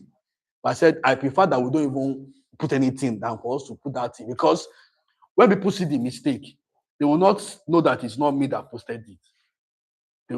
They will think it is me. And people that now know that I have sense, not going to say I don't have sense again. I don't know that I said maybe earlier that I'm very passionate about anything about me that goes out. So I give them a standing rule. If you have to publish anything about me online, I have to see it. Some of them I will say, no, this is not going out. I don't want it outside. Some of them I will say, okay, I will review it. I will adjust it to what I want going out. Because like I said, I won't tell people and say, no. It is people that are working with me that did it. No, I'll take responsibility. So if it's going to go out and represent me, there's a degree of excellence that I want to see. It doesn't have to be 100% perfect, but okay, I've already explained all this for me stage now. You have a question? What is the question? So my question is that is it possible that you find yourself in a team or in a relationship, not romantic now, a relationship or a team that you have to produce results. However, you are still stuck at, is there a way we can move past the stormy stage to produce results without the storm leaving? I don't even understand what I'm trying to say. Let's say Adebola. Who's Adebola? Let's say Amin and I. Okay. Amin and I. We are working on a team. and there are certain things that we do not agree, but they are affecting our results. However, neither of us can be changed or change. Could be changed, like it doesn't mean that I can get somebody else to work with me on that project. Can get somebody else to work with me on that project. Is there a way we can move past that still? Is it possible to move past that and still? You can produce result, but your result will be suboptimal. Optimal means it's not with the best results. I saw this first, and I read the book. I forget the title of the book now. Be Unbecoming. Let me tell you what happened in that book. It's very bad. It's a very sad story. I won't tell you. I know the name of it's a popular person that wrote the book. It's our biography. Our parents died. Both of our parents and all our siblings died in a fire accident in Lagos around 1988. What caused the fire accident? This same thing you mentioned. And what happened?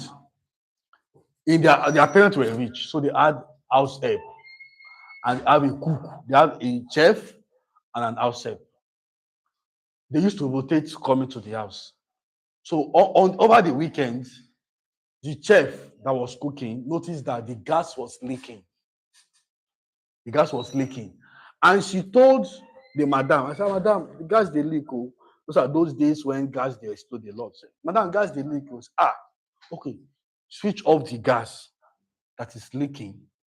Let us use electric. So that on Monday, that was a Sunday, so that on Monday, we are going to fix it. On Monday during work hours. Now, so she was supposed to hand over in the evening because she's working weekend that evening. So, but tell the cook or the house help, sorry, when she comes that she should not on the gas for cooking on Monday morning. She can use electric so that she can. But because the chef and the cook, they were in stormy stage, they don't see eye to the chef and the house help, they don't see eye to eye. So when the chef came, they said, Me, I will not, you don't greet me. You think I will greet you? When a person like that, I won't greet you. Don't, you greet me, I greet you. Don't greet you outside, I don't see you. So they didn't greet each other, they didn't talk to each other.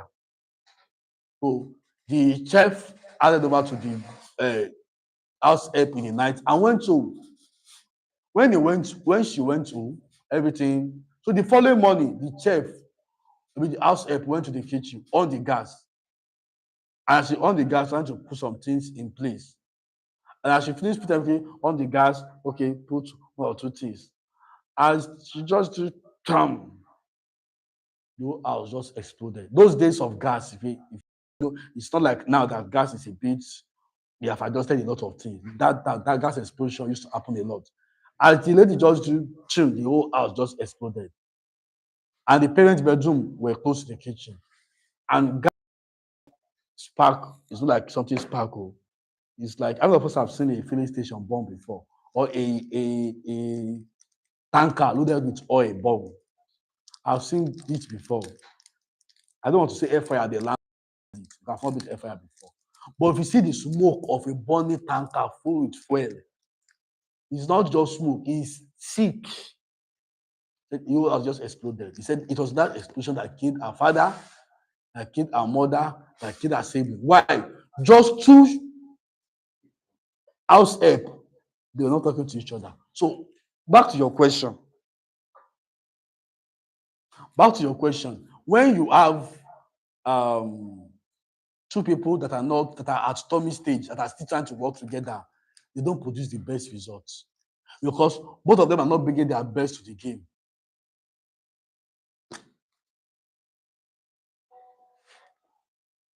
Okay. Any question?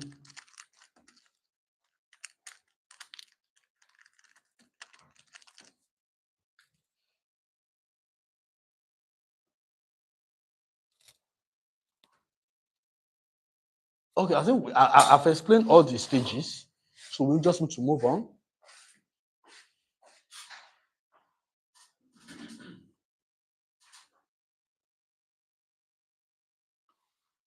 What are the characteristics of an effective team?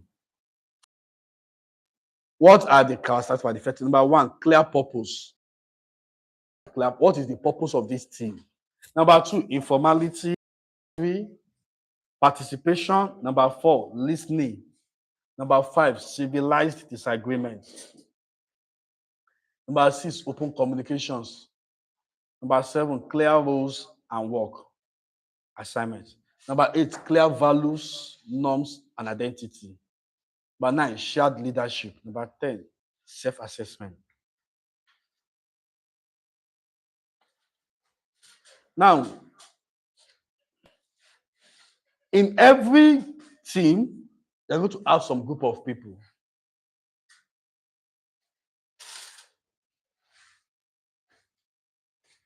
In every team, you are going to have some group of people. In every team, you're going to have some group of. Number one, you will have people. Some people will be task focused. Some people will be people focused. I know most of us are tired. Let's endure. We'll be done in about an hour and a half for this session, and we can all take a rest. Thank you. So let's go to the 1 hour or thereabouts. So in a group, some people will be task focused, some people will be people focused. What does that mean? Some people will be focused on the task and focused on the people. The next is some people will be controlling and some people will be overpowering. So you have to now begin to ask yourself, who is task focused? Who is people focused? Who is task focused? Who is people focused? Then who is controlling? How many of you have been in a group that there's somebody that would like controlling everybody? It will be as if it's he or she is your parent. And you're like, even my mother cannot talk to me like that. What rubbish? People like that exist.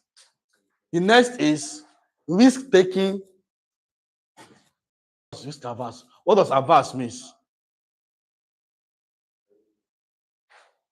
What does averse mean? Shy away, yes. Not hate. Hate is extreme, or not liking. So risk taking and not liking risk. Number two, individualistic or team player. How many of us are team player? How many of us, how many of us prefer to work alone or to work in a group? Tell me. How many of us prefer to work alone or to work in a group? Interestingly, I prefer to work alone.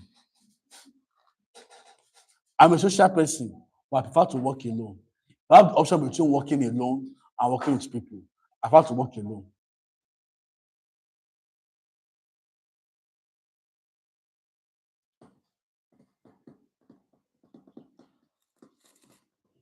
When I did my MBA project, I have 2 master's degree, an MBA and an MA. When I did my MBA, I had the option of doing a group project or an individual project. I said, please, give me my personal copy, make I do them. Because that group, it will not work for me. To work in a group, you have to work by the not consensus, you have to work by everybody's it's not the best word. Like you have to work you have to work at everybody's rate. Pace, thank you. Work at everybody's pace. Then individualistic versus team player. Then structured versus flexible. Some people like flexibility. I remember one of my team members came to me. I said, Mr. Taiwo, this person I'm working with is too structured. I don't like it too. Anything. He said, go document it. Go and document it. Go and document it. Me, I'm tired. I just wanted to do things. I said, oh, guy, calm down. James Bond, calm down. Both people are important. The next is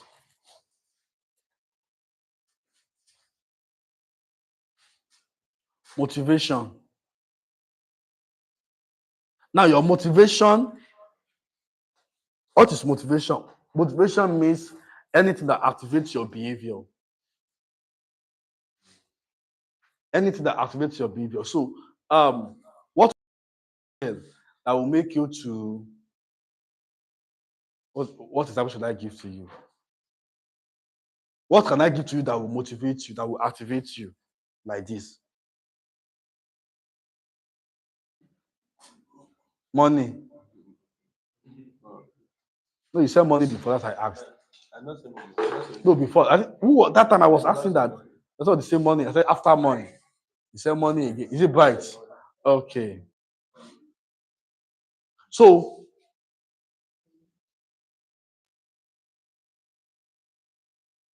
motivation means that what are the biological, emotional, social, and cognitive forces that activate your behavior? In everyday usage, the term motivation is frequently used to describe why a person does something. It is the driving force behind human action. You know, I was telling you, okay, it was on your group. We're talking about, how many of us read the news of a governor that donated pants? How many of us read the news? How many of us saw the news? All of us saw the news with distributing pants. I have problem with the person that thought of the idea. No, I don't have problem with the pants. I have a problem that thought of the idea. In fact, I don't have problem with the thinking of the pants. Now think that we now put the picture of the governor, not on the pants. So that's not on the pants. At the front of the pants, not on the pants. At the front of the pants. He said the minds that thought of it confounded me. He said, like, rid of you now. Okay, if people are appreciating why they seen it. In every day, you say, okay, it is the driving force behind human action. So moving on, types of motivation. I think I've explained something similar to this. Intrinsic motivation that arises from outside of the individual, such as trophy, money, social recognition, or praise. And intrinsic, they arise from within, such as doing a complicated puzzle or the personal gratification of solving a problem. Those are intrinsic motivation. I've explained some of these things. The next is motivational theories. Motivational theories.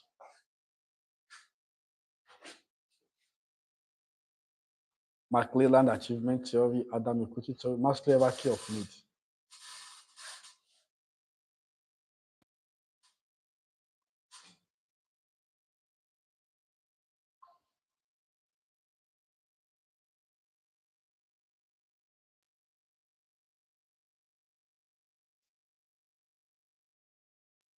I'm trying to look for the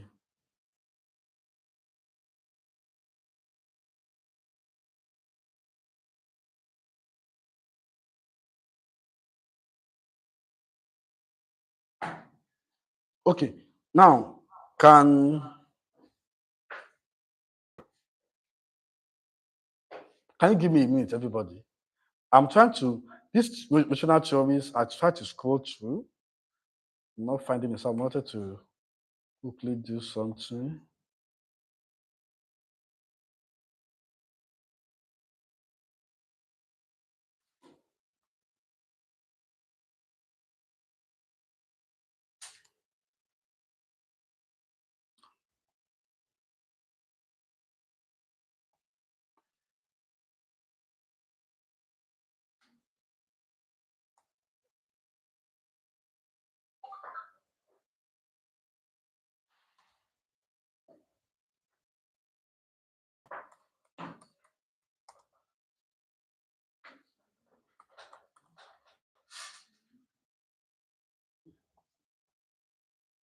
I'm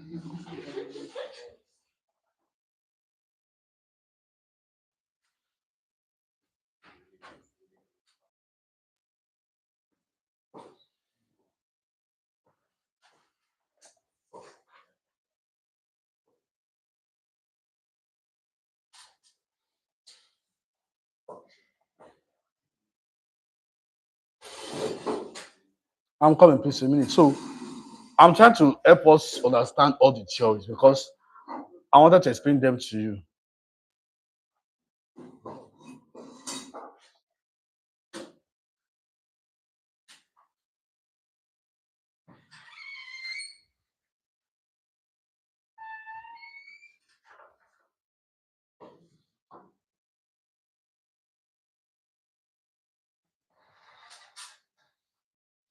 A minute.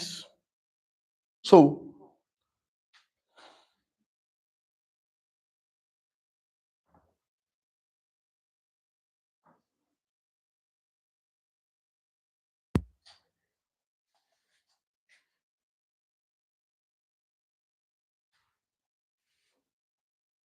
we'll come there later. Now, what is motivating others? Let's look up. Motivating other people is about getting them to move in the direction you want them to go in order to achieve a result. Well motivated people are those with clearly defined goals who take action which they expect will achieve those goals. Such people may be motivated, and as long as it seems they are going in the right direction to achieve what they are there to achieve, that is the best form of motivation. Most people, however, need to be motivated to greater or lesser degree. We actually could look at that. Now, how do you motivate your team? This is for, I think I asked all of you, how many of you are leading a group or leading a team? I asked how many of you are leading a group or leading a team? Number one, show you care for each member of the team and for their career. Show care to your people, to your team. Don't be an abusive leader. Don't be a user. No, nobody likes a user. Don't use people. Care for them. Don't just call, hey, you, go and do this, go and do this. No. If you're a leader, for example, and you get to know that one of your team member is not feeling fine, call the person, oh, how are you? You're not feeling fine. Eyes your head. Not to still sending them email. Say thank you. Thank you. You. Thank you. Say thank you. Thank you. It's on the screen now. So never demean a team member. What does it mean? Never put them down. Never say, you are so useless. You're not even contributing anything. No. Then delegate well. Delegate well. And lastly, have a clear vision.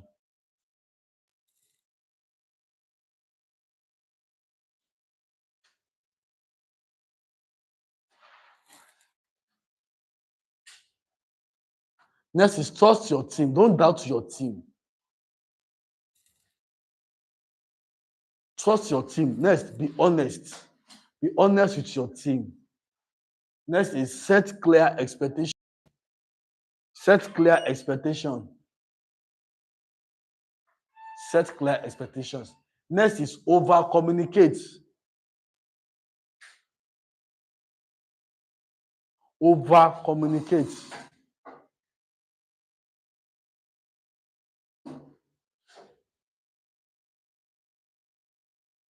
Next is don't try to be friends.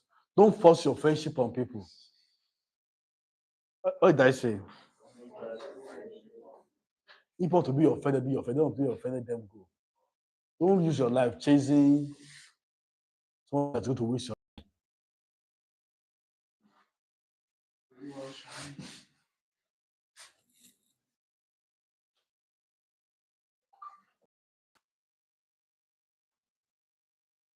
Next is ethical leadership. What is ethical leadership?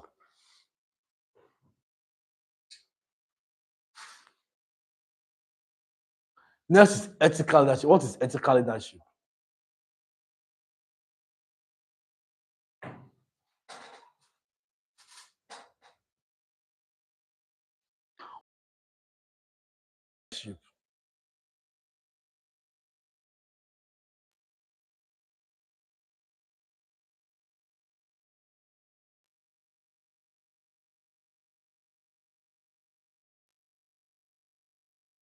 Ethical leadership is a leadership style.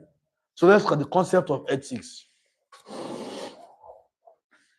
The word ethics comes from the good word ethos, which means character, custom, or a set of moral behavior that is accepted. So ethics comes from the Greek word ethos.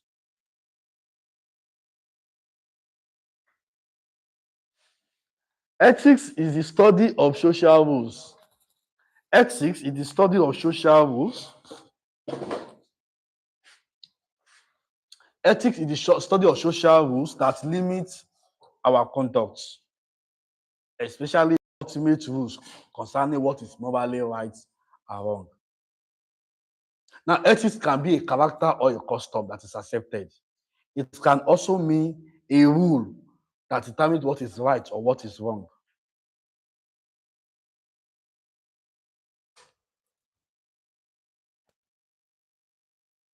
Ethics is the lens by which you look at what is right or what is wrong. So I want to ask this question, everybody. How do you determine what is right and what is wrong? How do you determine what is right and what is wrong?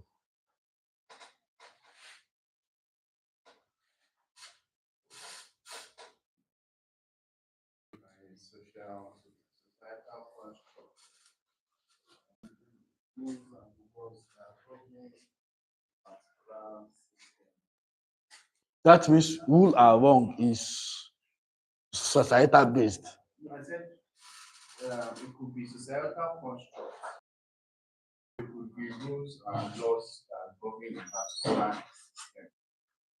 Take, for example, now, maybe in the organization, there are certain rules that the workers have to follow. There are certain laws are in place that the workers have to follow. And societal construct to determine what is right and wrong. Okay. Thank you. So,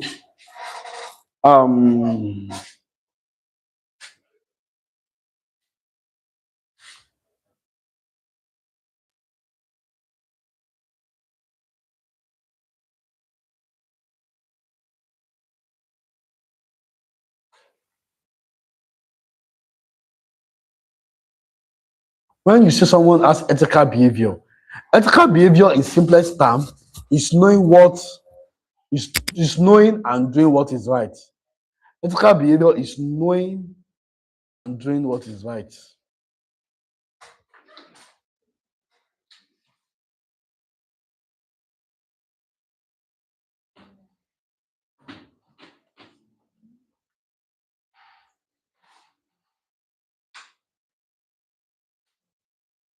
What is now ethical leadership? What is now ethical leadership? What is now ethical leadership?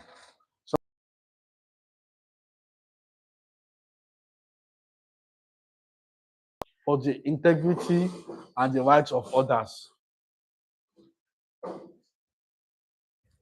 Ethical leadership is a leadership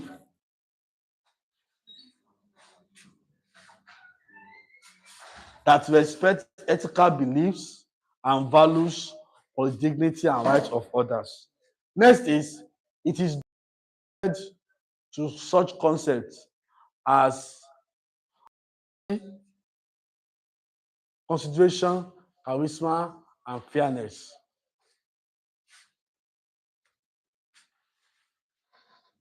Now, your leader's choice, I think you should write it down. Your choice as a leader is influenced by moral development. Your choice as a leader is influenced by leader's development.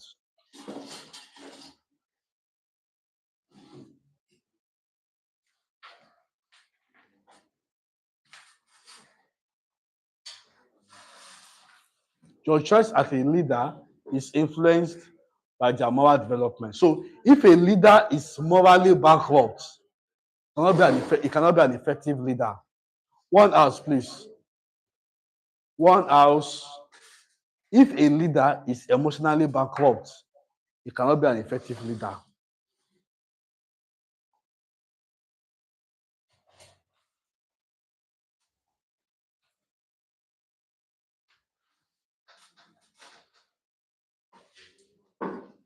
Now, ethical leadership has both visible and invisible dimension. Number one, the visible dimension.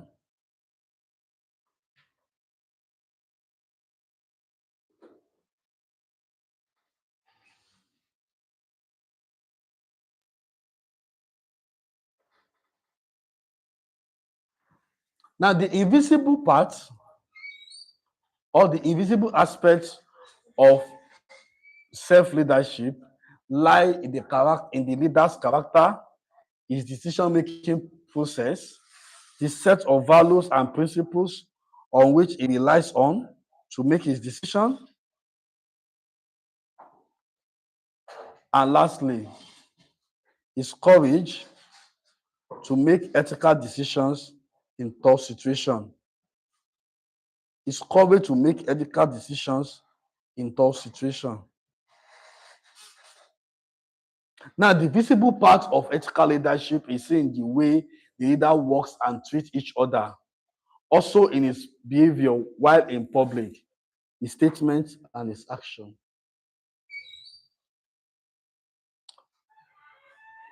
What is the role of ethics? Ethics play different role in different parts of human life. Let me see this.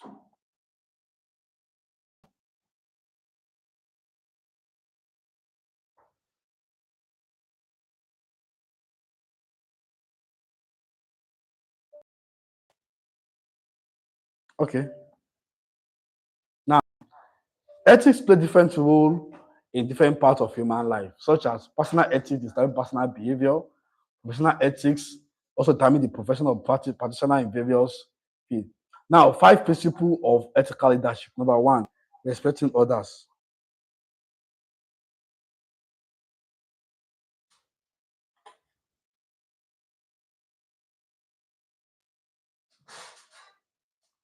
Number 2, serving others as a leader.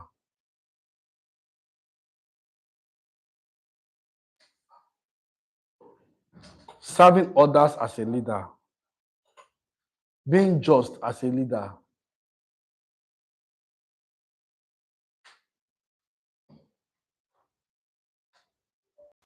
Number 4, being honest as a leader. And number 5, building community.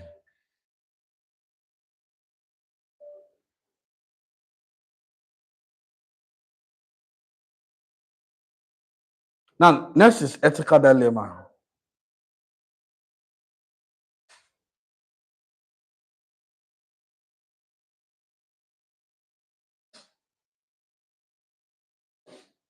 Next is ethical dilemma.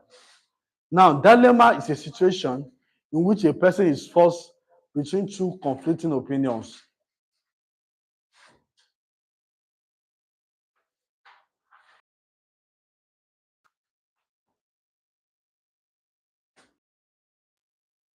So, ethical dilemma is a situation in which a person is forced between 2 opposing options, and in doing so may have to forego the opposing option. When dilemma involves human action, which have moral implications, they are called ethical.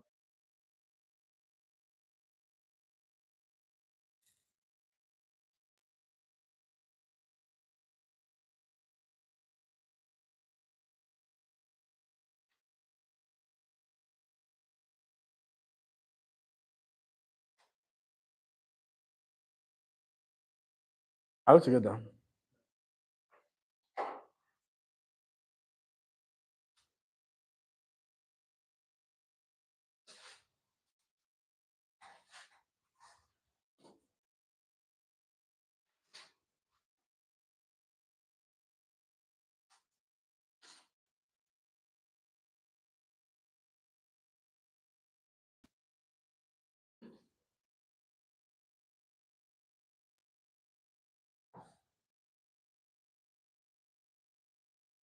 Let's now move down to right and responsibility. Let's move to right and responsibility. Let's move to right and responsibility.